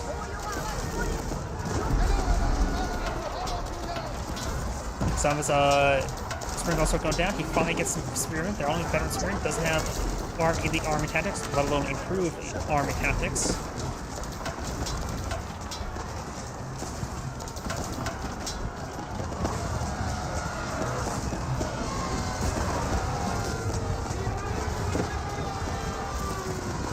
Batterion's cleaning through the much needed production. Right now he's having trouble remaxing.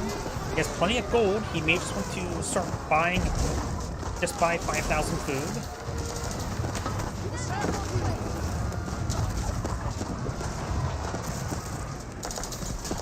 Because the point is, when you have that much trade, much gold income, you can just start buying your food as you need it.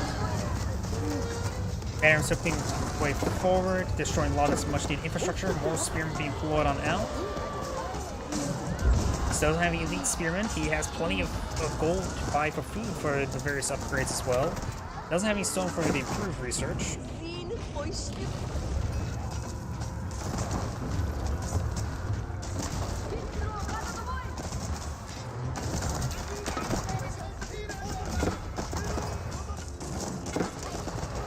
Batterians all go down there.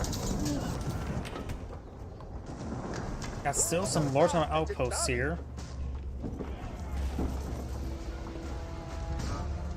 He also still hasn't repositioned his OVO, which he could have got some extra stone income, put it onto the 2,400 or 2,400 deposit.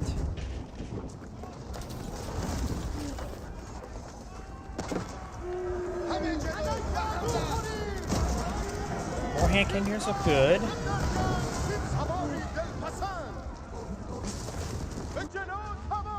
Still just good on my outpost here, but for the outpost just doesn't have any weapons. It's just basically a bootleg wall.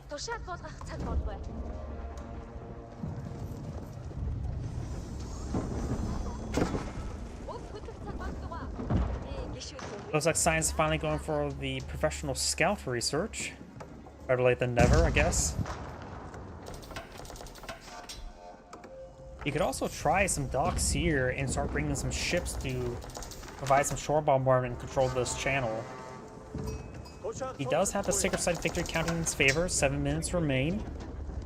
Batterium's now trying to push their way forward. Prelate here, or not prelates, scholars in the back.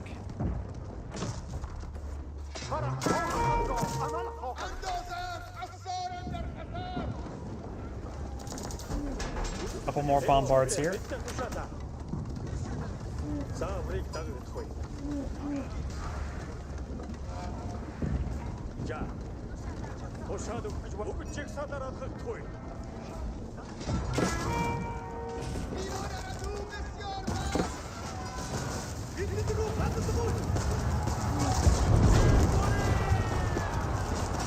Trying to push his way forward, has a good number of spearmen here. Bombards hitting the batter rams probably perfectly fine. Village not being brought on off. Torch on the batter ram. Spearmen now engaging. They're getting some good damage done. And cannoneers not being focused down to provide some excellent damage support. There are elite spearmen. They have plus 28 damage versus cavalry. Gazi Rider's now hitting this valuable trade in the background. He has plenty of gold to recover if he loses 20. Bombards providing some good fire support now. Just trying to hold the line, trying to stop the elephants from overrunning him. He doesn't want to lose all of his elephants. He doesn't have a whole lot of resources in reserve. Trying to go for more elephants in general. He does force him back.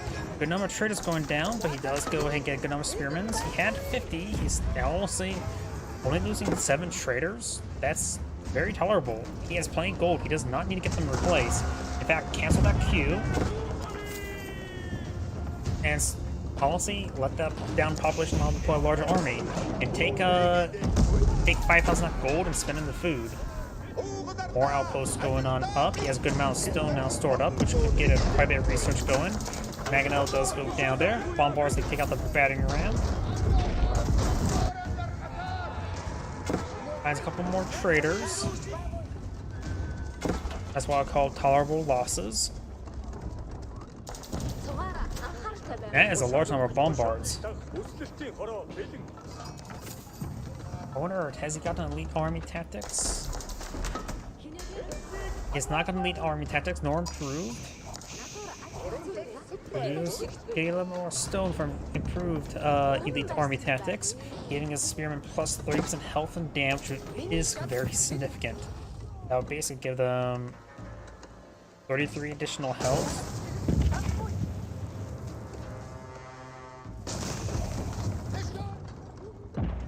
Which would be enough to potentially stave off an entire hand cannoneer shot.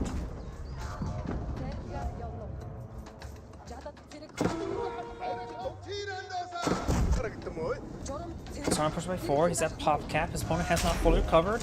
He should know that elephants do take a long time to get replaced. So now is a good time. He has a good opportunity to push on forward and decapture the Sacred Site. Got a good number of keeps in this region. However, he has a good number of bombards here. 7 bombards. I don't think I've ever seen that many bombards before. Great bombards, yes. Regular bombards, no.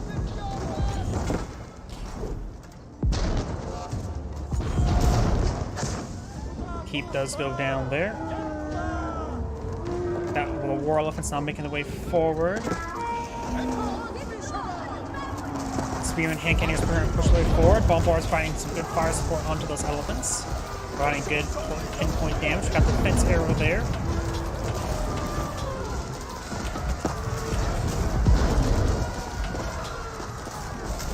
Couple villagers push way forward as well. Sacred Site victory, 3 minutes remaining. Outpost here not fully complete, just a wrench hit away. Science trying to push forward a bunch of villagers to force down these bombards. He probably has one put too many bombards, having trouble putting a larger military force field. Every bombard does take up 3 population. Khan does go down there.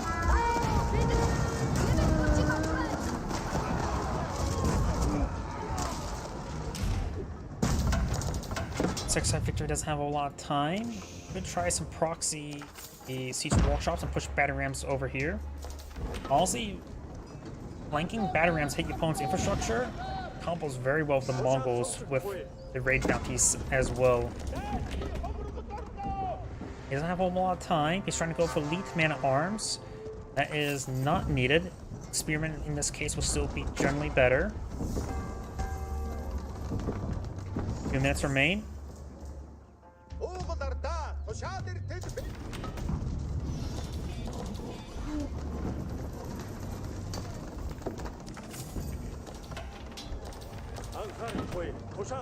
No, stop building those bombards. You don't need 9 bombards.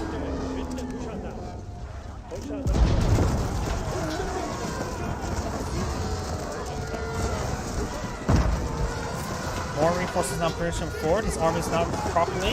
Does use double time to get forward. Or force march, I should say. Double time no longer exists for the roofs.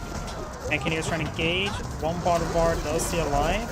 The Proletide, of course, is still torched over here, so losing that has been a bit of a problem when holding this defensive point. 1 minute remains. Nothing threatening the other Sacred Site.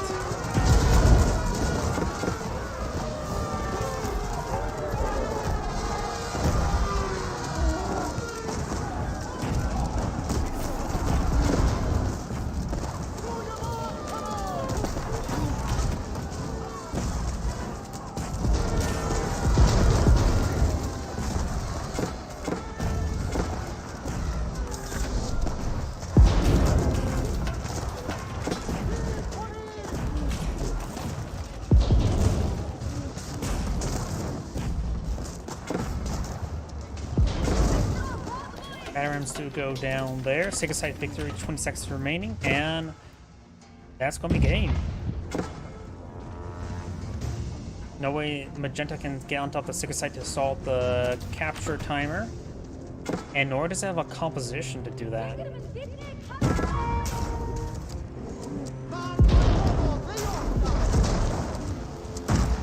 that's the end of the replay. That's Anagrade saying, thank you for watching, and on to the next replay. Yep, definitely a bad composition overall, the Mongol player. I think he sort of threw it away with the bad composition. I will need to use the restroom again. Please give me 1 moment.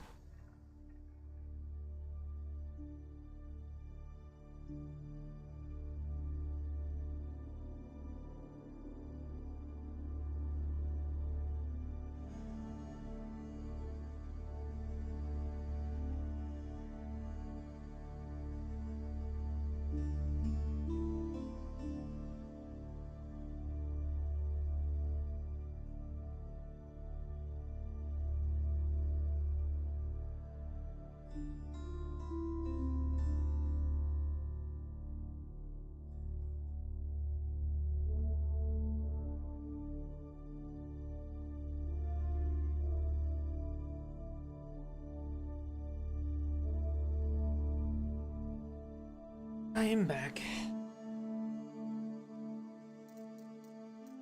I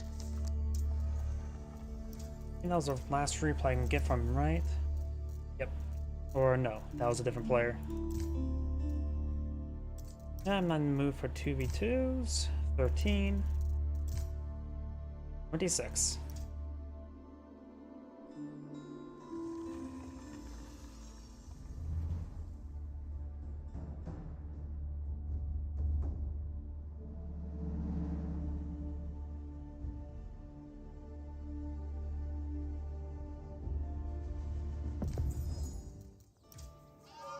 Greetings everyone, and Grade here with another Heroes. Age of Empires 4 replay. Spawn on top left side as the Orange Roost with Louis MT. Spawn on bottom right side as the Magenta French, we have shit. When it comes to economic benefits, the Roosts do have a number of economic benefits, all associated around trade bounties. Let's go and take a look at them and start collecting them on up. The more trade bounties you get, the more food collection and gold generation you get. Additionally, they have access to the Wooden Fortress, which does give them increased wood drop-off. One reason why a lot of people go for the Kremlin early on, because the Kremlin does provide a free Wooden Fortress for wood drop-off, as well as excellent defense and also offensive capability. On the other side, faction French. The French do have their economic benefits. They can produce villages faster, which also means they have to collect food faster. Additionally, they have some other various economic benefits, such as free melee blacksmith research, assuming blacksmith is rebuilt, and the cost reduction benefit around keeps when they get in the castle age. When it comes to unique units, the Roost, he's not killed a single deer. I know he has spotted this one here. People tend to go for that one last, but he literally has 0 trade bounties at the moment. Holy crap. When it comes to unique units, the Roost do have access to the Early Knight, a early knight equal to the Royal Knight, barring a couple minor less effects, while the French do have access to the Royal Knight. Early Knight and Royal Knights are the same, just very slight differences, which the Royal Knight does have a bit more research to go along with it throughout the ages, while the Rus Knight in the end does have a fractional research to give them just general damage, as well as Boyar's Fortitude. So in the end, they are very similar. You got Royal Bloodlines giving plus 15% additional health, 35% versus 20% with Bloodlines, correct? Or is it Bloodlines 25%? I forget the exact numbers. Other than Royal Bloodlines will provide extra health, Boyar's Fortitude will provide a static of plus 20% 20 health for all cavalry units. The French Knights do also have access to Chivalry and Canted Saddles, while the Rus Knights do have access to the polearms. So the end, their similarities are very, very equal. I can't say an exact breakdown. It would not surprise me if a Rus Knight with the polearms and Boyar's Fortitude will allow to push over that head on a 1v1 with the Royal Knight in the end. He has gotten 115 trade bounties, which is pathetically bad at this point in time. You want I to at least get tier 2 at a minimum, but right now he's going to have severe trouble for that. Even claiming, you have to claim both board to get that at the moment. So there are probably some wolves here and there from the claim, but right now the Roost player has not done good.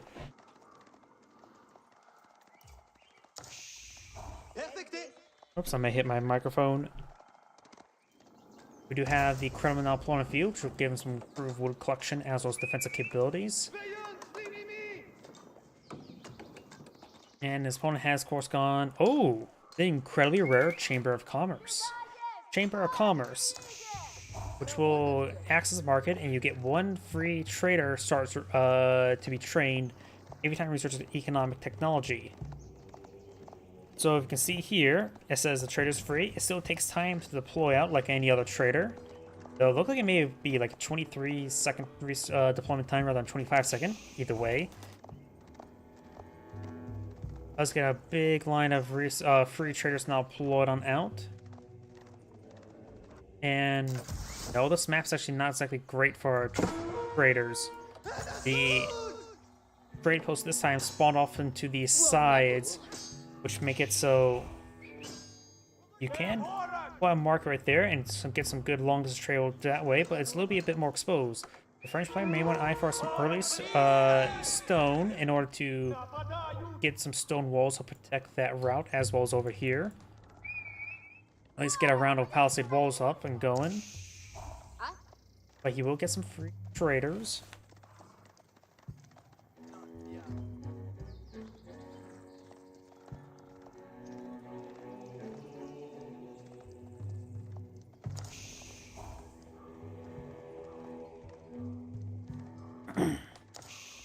Scout is pursuing this other scout. Magenta scout is nearly dead, while orange scout is at full health.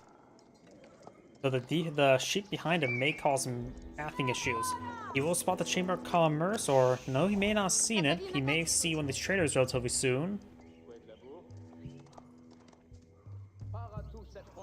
And this route, since I'm fighting 9, he does spot the trade post there. Royal Knight moving down here to engage.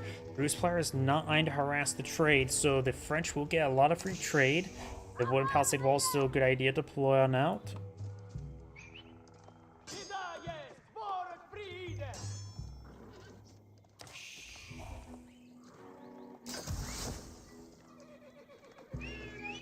Royal Knight's charging the way forward. And there goes that scout, very good. We got a couple barracks from Plum Fields eyeing for mass spearmen. He sees his opponents going for Royal Knights, and spearmen will be to counter that, and they also not do bonus damage to traders, even though they are classified as cavalry.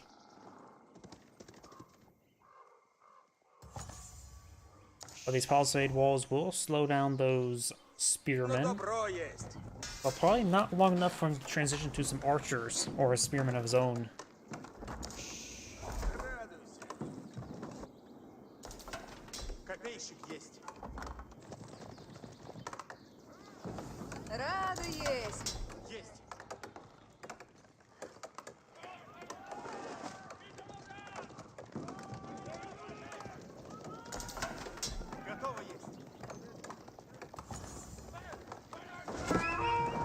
Trying to break through some of these fortified palisade walls.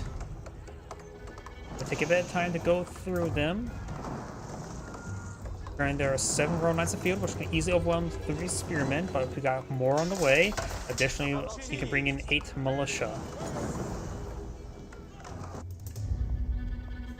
Magenta's pushing forward with a villager here. I'm not sure for what. Maybe just for an outpost for spotting purposes.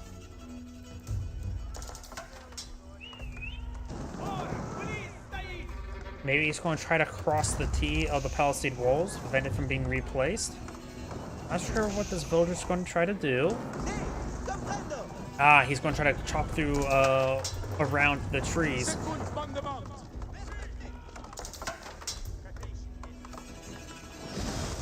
Release those wooden palisade walls there. Spearman making the way forward. He may have made a breach here. He's forced his opponent to pull out some more walls there. Villager running away. Scout will be impaled.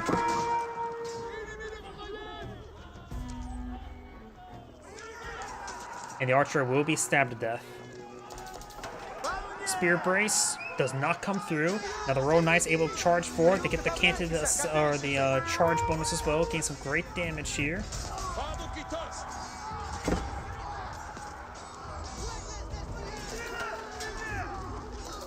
And the spearmen got killed off there because they didn't spear brace in time. So that is a great win there for the French. Able to defeat their counter unit, allowing them to get some good momentum here. He may lose this villager here. He's building a fortified palisade wall. The villager, okay, he's going for Chevrolet, very good. Chevrolet getting some much needed health regen. He's going to push forward. It may just want to keep this one back. Just splice it home so Chevrolet can heal it up. Trying to chop through some of these walls now. More spearmen being employed on out.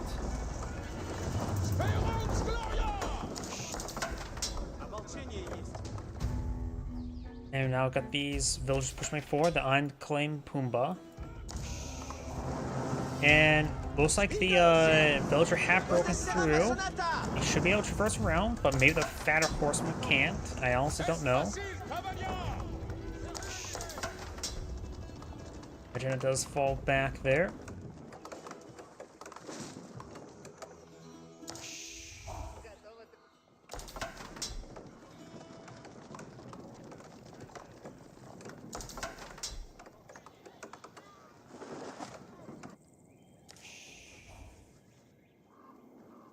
I was going to be trying to break through over here. We do have a hunting cabin and palisade walls apparently queued up here. Nope, he's going to be tasked him onto the boar. And now there's a breach there. Not towards the villagers, however. His opponent didn't create a breach for him, though he may have vision to throw arrows through there. Spearman, however, advances forward. The Royal Knights are now back to a corner. Maybe a good idea if we just fall back. That's a little bit too dangerous for Magenta to advance, I would say. Yeah, probably just safer to just fall back. Because once he's engaged, he won't be able to retreat back. That is too narrow of a path there.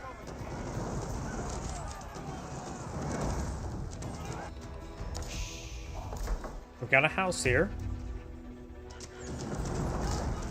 Royal Institute now being researched, or the Royal Institute allows him to access a unique university, which also provides upgrades there for cheaper and earlier. Oh, it's technically not an institute or university because you can't research regular university decks, just only the unique French technologies.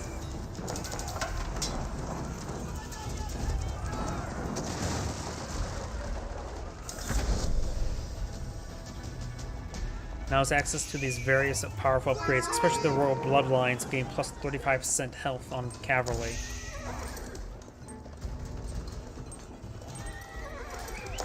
He's still trying to push way forward, try these villagers. There's an early knight to pull on the field. The Roost player is very far from aging up, has no food for an age up. Militia has been pulled on the field. Some of these villagers are going down. The Royal Knights will not be able to, will need to fight their way through the walls. Spear braces there, preventing any sort of proper engagement. Does have the veteran Royal Knight research, giving these Royal Knights a very high quality versus opponent. He's just trying to avoid the militia at the moment.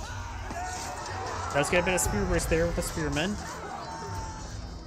And looks like none of the Royal Knights have gone down. But all of his archers are going to go down as well. He may just want to try to run away with the Royal Knights. The militia will soon die from a heart attack in 9 seconds. A couple of knights went down there, but or a scout and knight. And it's going to advance over here. He's able to run the infantry, no problem. Archer will go down. He does get some good health regen there. It does take out time to finish off the early knight. Maybe a good idea. These units are all quite wounded. Maybe a good idea for him just to run. Action, there's no more hole there. Maybe a good idea for him to run way over here.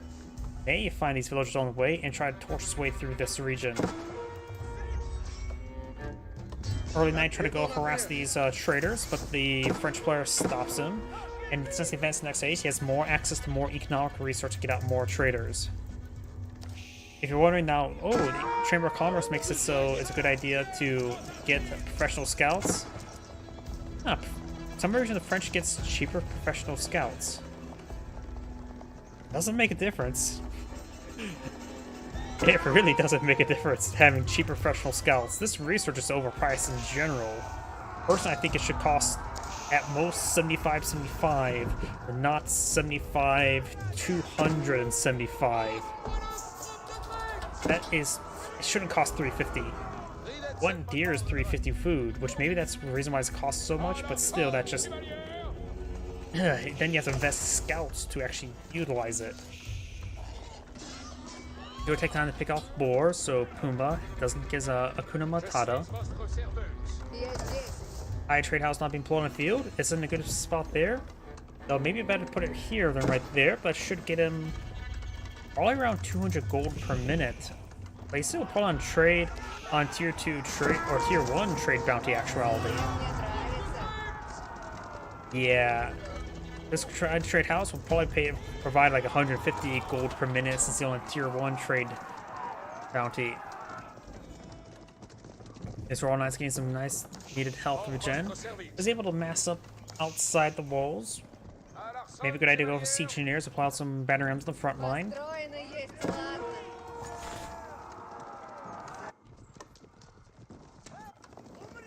Now let's get that area walled on in so he can't escape through there as well. These Royal Knights looks like we'll go down here. Well, there's a good number of them.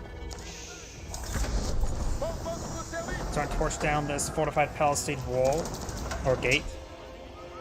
Into Saddle's not being researched, and he doesn't have Royal Bloodlines just yet. Maybe good idea not go for Canted Saddles and go for Royal Bloodlines.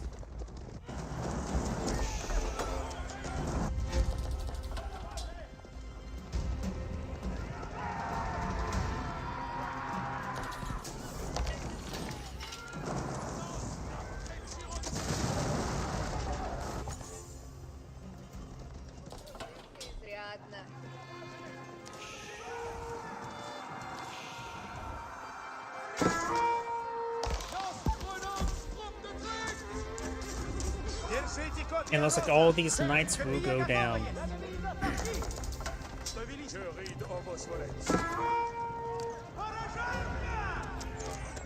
Archer's now advancing way forward, get some damage on these units. Spearmen do get a bit of a spear brace there, starting to move forward as well, get some charge attacks on in. It's a bit of a jumbled mess. Militia not being put on the field, it's a safe age up. The militia gets some automatic upgrades. Only a small amount of health, but a great amount of damage.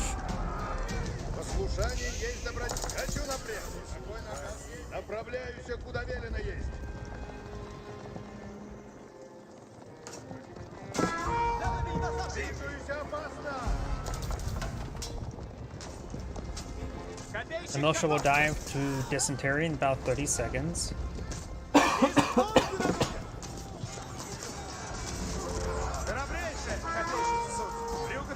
And the Royal Knights will just engage and finish off these militia quite quickly. Another round, fortified palisade walls going on up. He's trying to lock his opponent way out of his base. He hasn't ghosted this piece of wall there. There we go, does get ghosted. Does get some damage on that villager. Now we got the veteran spearman and knight, regular knight upgrade. The knight to knight upgrade. Upgrading from early knights to regular knights. Now going on in, not a charge attack.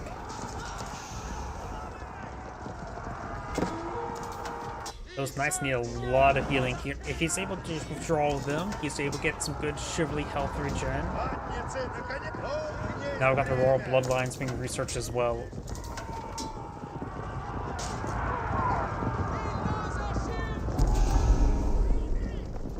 Magenta has picked up one relic and is trying to go for the sacred sites now. Maybe signing for relics, just pass on by.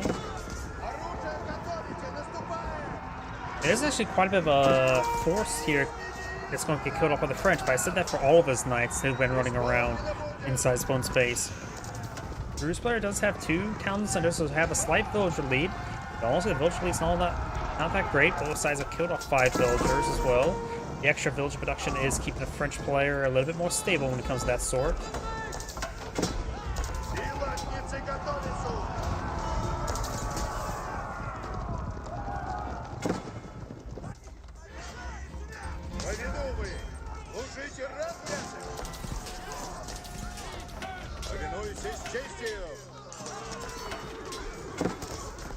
Looks like these Royal Knights will go down to these Spearmen.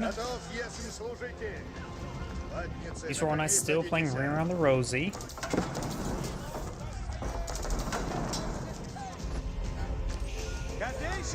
Yep, bit of a Pyrrhic victory, but overall still a cost-effective victory for Orange there. These Royal Knights, however, are getting picked off one at a time. They're dancing around, and lost half of them right there. This other group won't be able to breach over here, so they can just play. You could try splitting them up, try to throw some of these forests in order to do something sneaky with them. You could try sniping the Warrior Monk there. It's probably the best thing you can do at the moment. Warrior Monks are 2,000, not 2,000, 200, 240, blah. Same cost as Knights.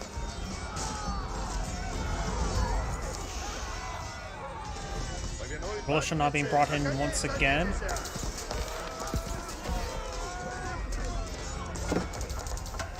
Archers will do bonus damage versus the militia. Arbaletiers have not their research up and going. Gambersons will give them a significant amount of armor to withstand spearmen and militia attack.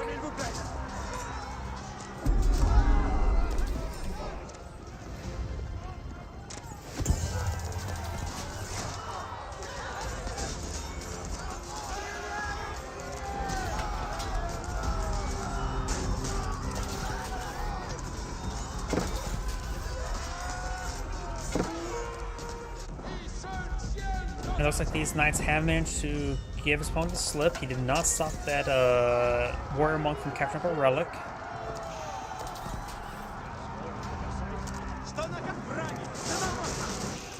Does get a good spear brace there, though some of the large number of spears did connect. Gets another hit there on the knights. More of the Roost Knights going down, more spearmen being brought on forward. This player has a larger military force field and also nearly twice the quality as well.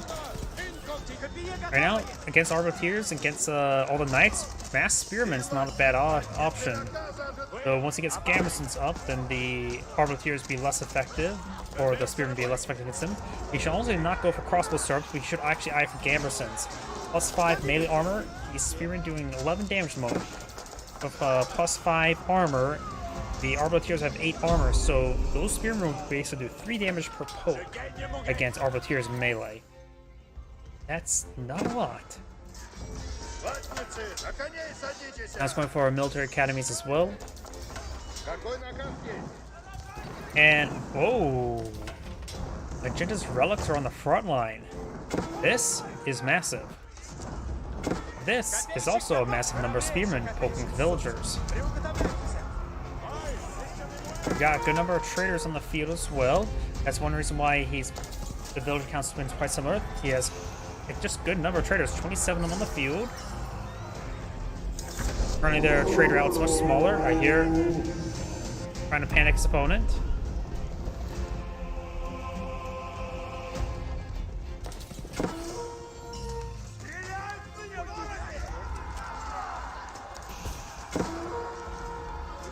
Spearman gains good hits there on these villagers. And now this trade route could be next. There's nothing here to protect them, and not to mention they're providing a lot less resources.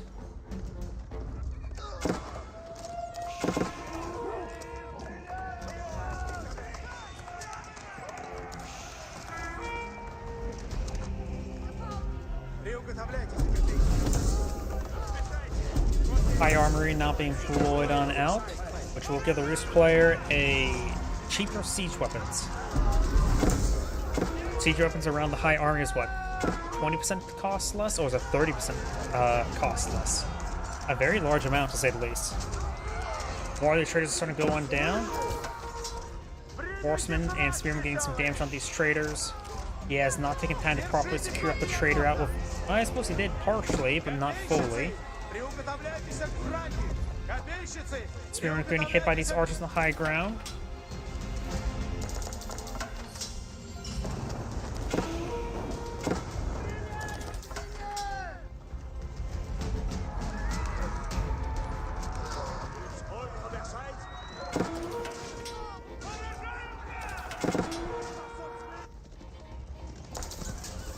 Let's take out some of those knights, archers, and crossbows engaging these spearmen.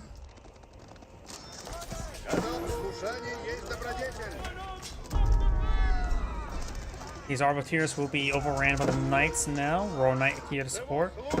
Over here, spearmen just being pursued. I should try to push forward once again, but there's a number of spearmen to stop them and a gate. I saw a warrior monk in that mix as well, getting some Saint's Blessing. And now these traders can hit significantly once again. Magenta is just losing a lot. He spent he had too many knights trapped in this game. He's losing them all, and now the counterattack is ripping them apart. He has very little gold income at the moment. He's solely relying on the trade. Doesn't appear to have any villagers on gold itself. No, he doesn't. And his knights inside his opponent's base just simply did not do enough damage. You can see here, Orange has killed off 52 civilians, while he's only killed off 6. And also, you should have gone for a keep a long time ago, get the cost reduction, as well as deploy it out, perhaps a proxy around the gold, and help keep his trade safe. And now, yep, that's all from the game. He has a good amount of food and wood. Go for some horsemen and spearmen. And the French player decides back of the game now. This is Anna Great saying, thank you for watching, and on to the next replay.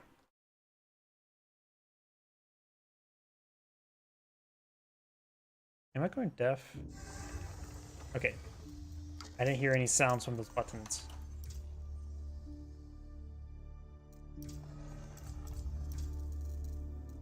Let's see. I can do that one. I was trying to find different replays, but I think I found one. And this may be my last replay tonight. My voice is starting to go out again.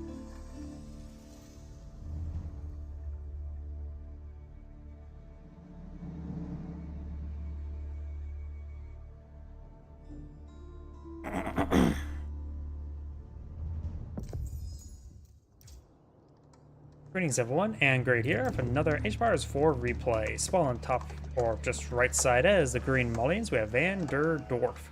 Word. Spawn on the left side as the red French, we have Louis MT. And I absolutely hate this map.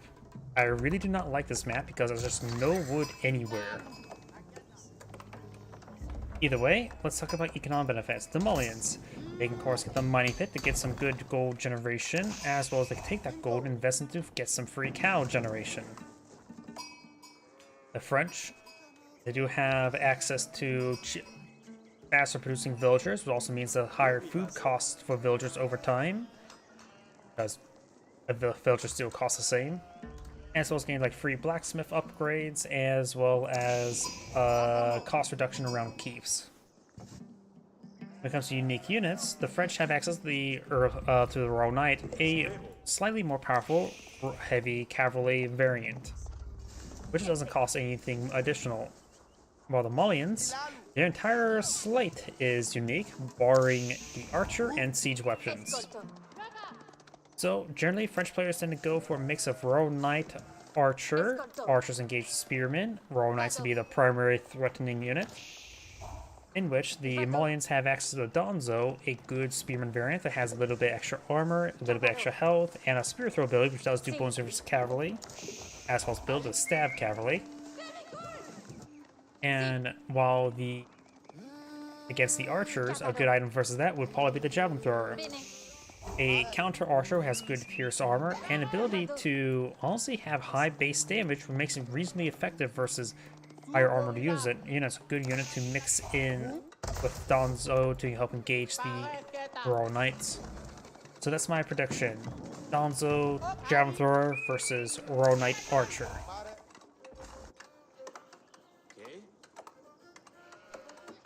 Those map does have a good number of small deer deposits. He could go for some scouts and potentially warrior scouts.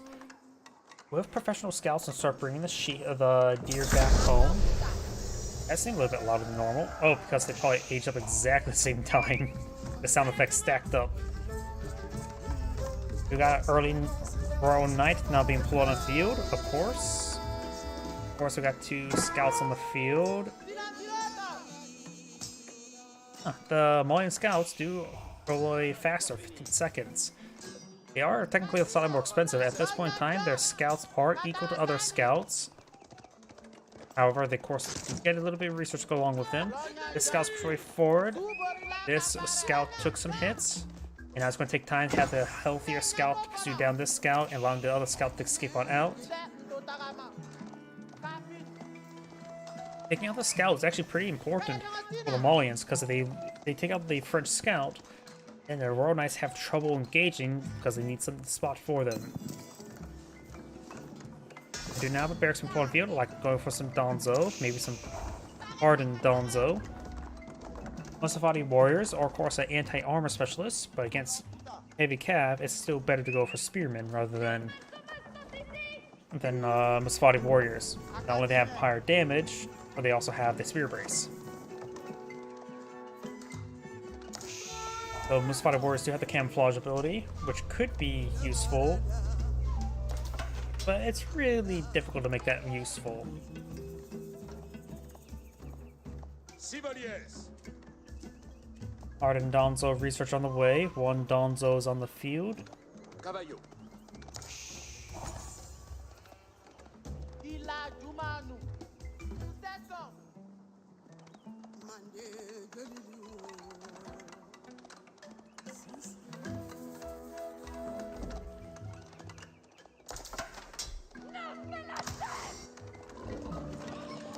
Local Pumbaa enraged by the scout, and it's actually, oh, I think maybe magenta or green did that, not red. So red angering the boar like that is causing some big issues. Almost killed off this opponent's scout as well. Red scout does go down, does get impaled once, does not get impaled twice, and the boar is still angry. He's going to use the Royal Knights to pick it off, and that also does mean these villagers can just turn around and start collecting the boar.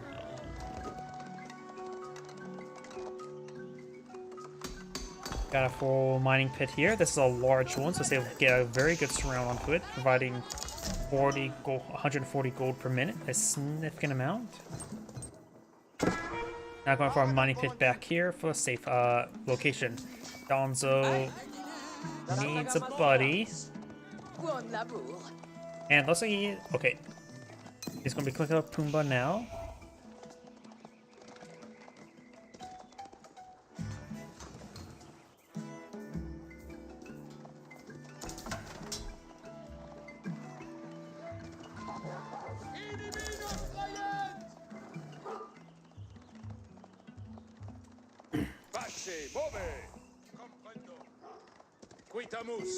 Surely now being researched.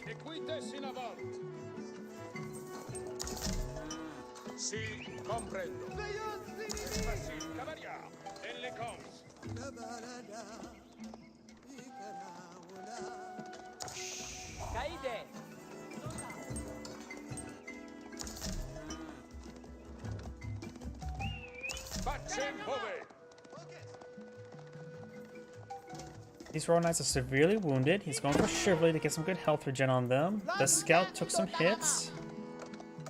I think villagers are trying to shank them. Does have a mining pit over here, but with all the wood nearby, he's having trouble placing all his housing. So you could go ahead and pull a lumber camp out here sooner rather than later to get this mining pit collecting. Full capacity, I should say. Scout does go down here. And since he is trying to torch this stuff down, he will not get health regen from Chivalry.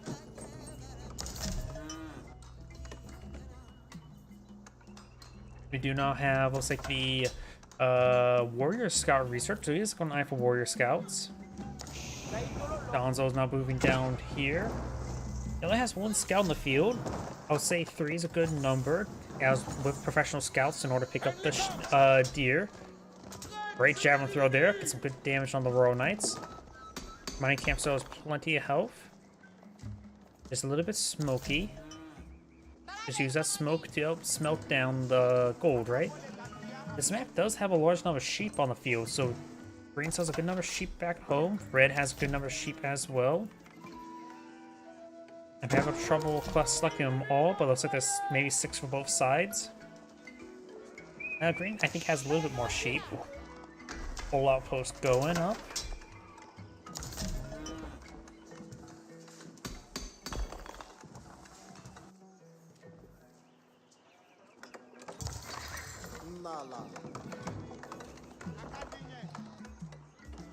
The French player is now going for the guild hall. The guild hall allows him to generate resources for free, in which stone is usually I would recommend people to go for. But in this case, on this map, wood would not be half bad. This map is very barren of wood. Everything's tiny, small, inconvenient deposits. Even the Mongolians, with their gears or pack up and move around, it is not fun to collect them around. Gears are not fun in general to utilize. You have to constantly manage your wood and try to hunt down wood.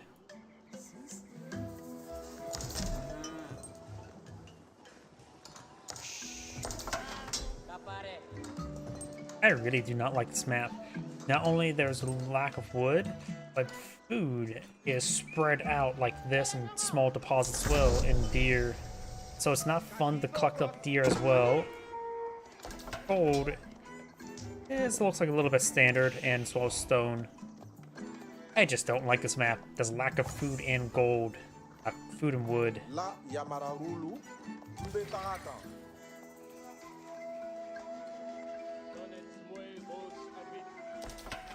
Royal Knight will not find... Well, may find a sofa now. Or maybe not find a sofa. We got the veteran Royal Knight research. His opponent is going for a handful of sofas.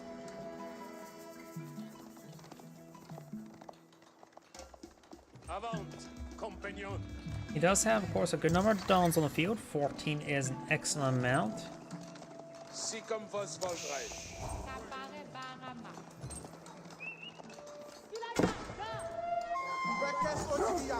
Sofa will kill off the local doggo. They say yellow? Green. Why did I get yellow? I'm out of it. Warrior Scout will go down.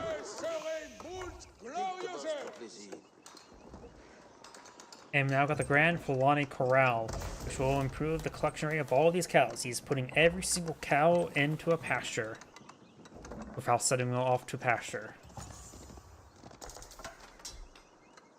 Forestry is now complete for one of the players. Even though how cheap that upgrade is, it's probably not even worth it with the trees and lack of trees on this map. Blacksmith going on up. Got another mining pit being prepped for his age up. The gold is still pushing the hill, like all gold should be. Trying to torch down this mining pit once again. Looks like it's a little bit more healthy last time I checked, and a lot less smoky. Maybe a good idea to put just a couple Donzo down there. Grand Fulani Corral is not complete. Volume players not eyeing for siege engineers.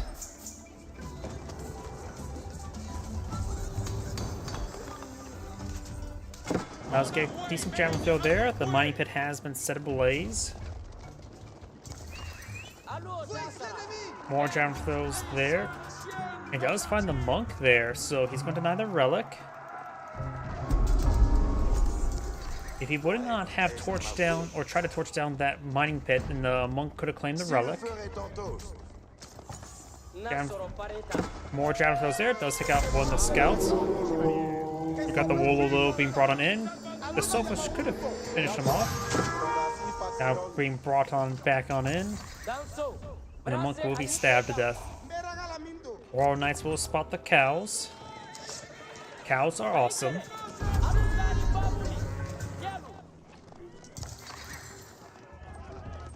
And now we do have the Sofas going for import armor, going for military academies, as well as lumber preservation.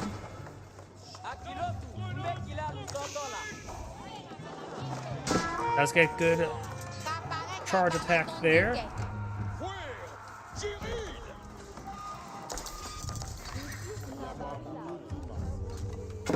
They're all nice taking some damage there. Veteran Sofa trying to get some more torch damage. Over here we do have the Royal Knight and a Sofa now engaging. Sofa and Royal Knight now engaging as well.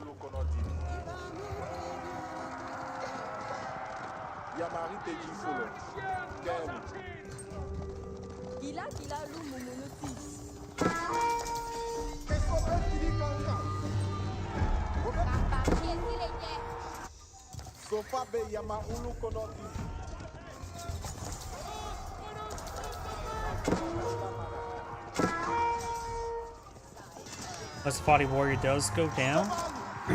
Sofa does take a bit of damage there. Over here, got the Sofas and the Donzo now engaging. The Donzo here getting great engagement there onto the veteran Royal Knight. I'm so surprised we see Musafati Warriors being pulled on out. I'm sure they'd be good versus the Royal Knights. But Donzo will probably handle that better. Of course, got some Arbaletiers pulled on the field. The unique French crossbow variant, which does a bit of melee armor there. Musafati Warriors. Let's see. They are veteran Musafati Warriors. The damage is 11.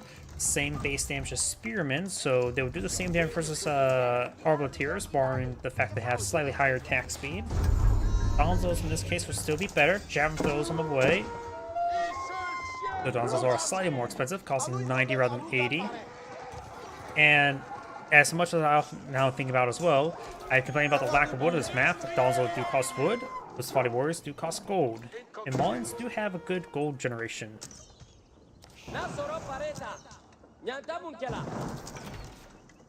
Those Donzos will not be successful. Now we got some battery rams not being flowed on out.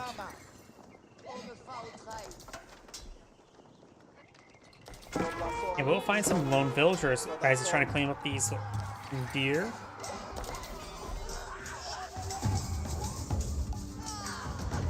All those villagers do go down, the mill does not get cancelled. Sofas are engaging the Royal Knights. Donzos get some javelin throws there. We do have now more melee armor for the Malian player. Arbiteers trying to get some damage. The Arbiteers will do Bullens in versus Sofas. Those Spotty Warriors engaging. Maganel finds an okay hit there, nothing too significant. Donzos do have more health than most Spotty Warriors.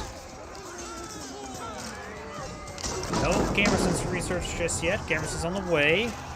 And right now it's just trying to hold back the Malian player to hit his Maganel. The Maganel's going to have trouble engaging.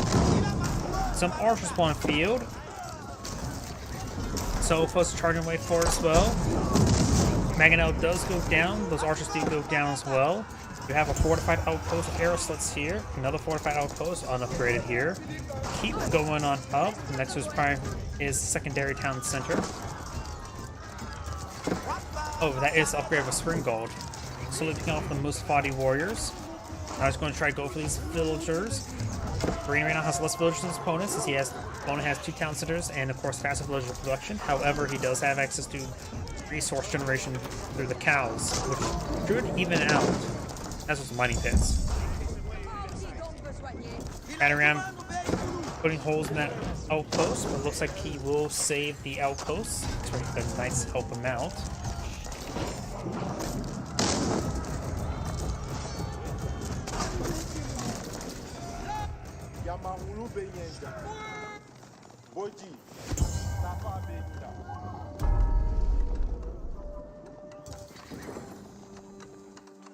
Bomber camp going on up. Imam being gunned down.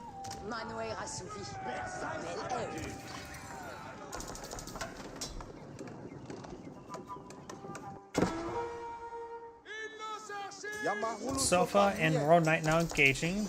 He does have, of course, the Canton Saddles increased damage there. And now it's going straight for... Two Imams here healing up the Sofa. Looks like the Royal Knight would eventually kill off the Sofa, but the reinforcements will save him. Or second side's being catched up by Green. Royal Knights do get a bit of a charge attack there. And it's going for more economic research, which the food research will also improve the income from the cattle ranches. Not necessarily the effects of Grand Polani Corral, but they improve the base income of the cattle ranches, is still quite nice.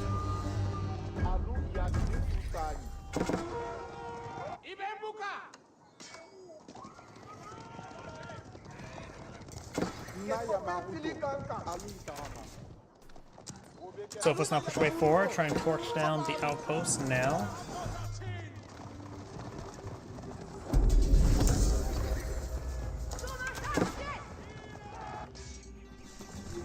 Royal Knight will find these lone villagers and does stop the outpost from being built, the total outposts.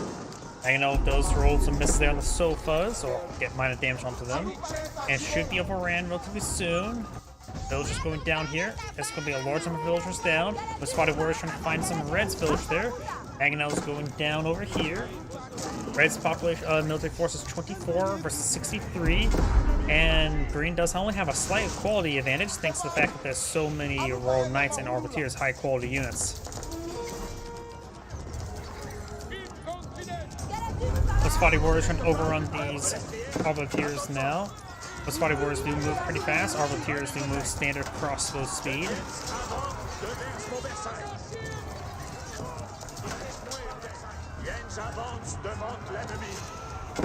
Sofa's trying to engage. Knights now, Royal Knights now engaging as well. Central 6 sides being decaptured by red or by green.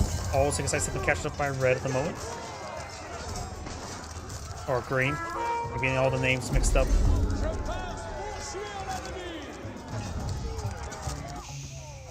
Oh, no, they all are captured up by red.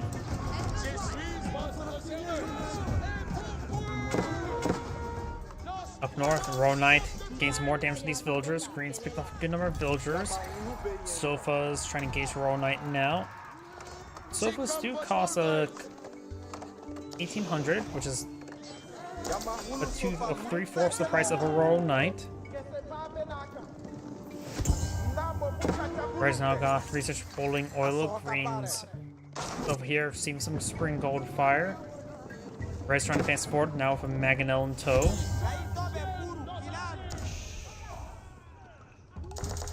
And 6 sides being decaptured by green now. This one soon to be decaptured. Outpost not cancelled.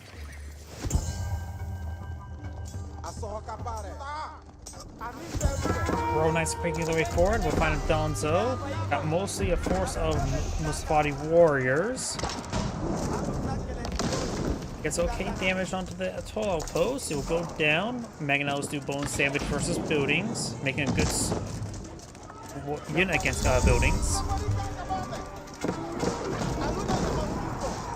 And now the Sofas are trying to rush forward, trying to take out that Mangonel, but they're unsuccessful. Musfati warriors engaging everything in the front line. Arbiteers completely encircling the Mangonel, and does save it, but barely. And now it does go down to Musfati warriors. Musfati warriors trying to overrun the Arbiteers. A couple of these reinforcing Arbiteers will be picked off.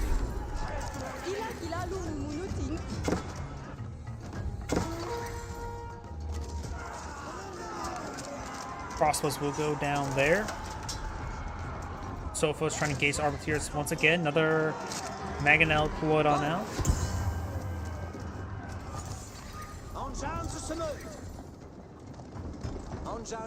They're now mauling to have a slight military force advantage, but they're severely outqualified. Imam will go down. Sacred Site will be captured by the monk. Up north, we just got a Sofa camping this point. The monk will be picked on off. Royal Knights once again hits this mining pit. However, it has been repaired up. Villagers here trying to cause some trade posts. Unsuccessful, and now Red knows to check trade because he saw the ghost and should see the deformation action. And there goes the villager. Royal Knights now engaging these villagers. Let's take out a handful of them.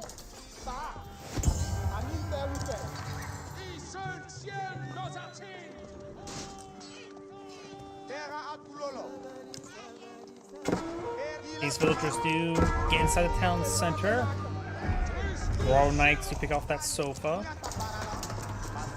Musfati warriors and Sofa's now engaging the Royal Knight.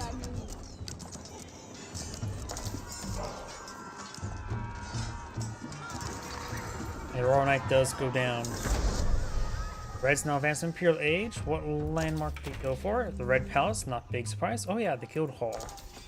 Guildhall has her recent withdrawal. He's just going for gold at the moment. And the Red Palace will provide this region massive fire support. But probably should have done it around this sacred site, I would guess, in my opinion. But it does go ahead and deploy along the flank, help secure his flank.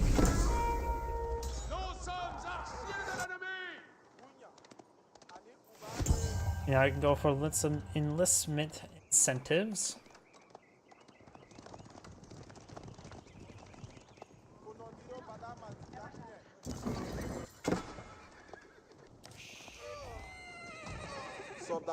So first to find the Red Palace.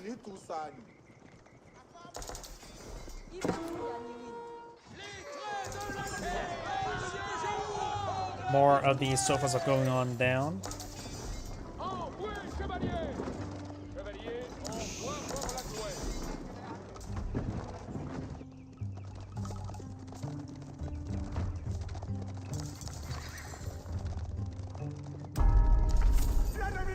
Tidevarn now being researched by the French, as well as a Elite Royal Knight. The French do have every single relic in the field. Tidevarn will give them a good amount of resources. Got a massive engagement here. Mustafati warriors engaging the horsemen. Neither counter each other. Mangonels do get hit there on the Mustafati warrior. Crossbowmen have, or Arbaletiers took some damage there from his opponent's Mangonels. Sofa's trying to engage the Arbaletiers, but Arbaletiers engaging as well. Green is trying to win the fight over here. Red has won the fight over here. All the Mangonels are down. All siege weapons down, barring the Spatter Ram. The Spatter Ram has not gone down, so all the siege weapons have gone down. Royal Knight roaming around. Got some traders not being pulled out by Green, and these villagers being hit once again.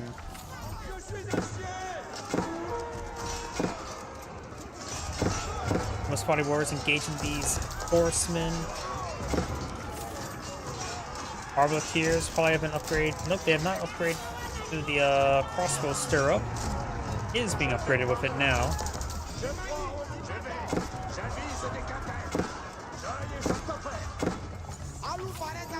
Royal Knight's not hitting these villagers. And Green is back in the game now. As Angrade saying, thank you for watching, and on to the next replay. As mentioned beforehand, my voice is starting to go out again, so that's going to be after the end of the stream for tonight. So everyone, thank you for watching, have a good evening, and get some good rest. Enjoy.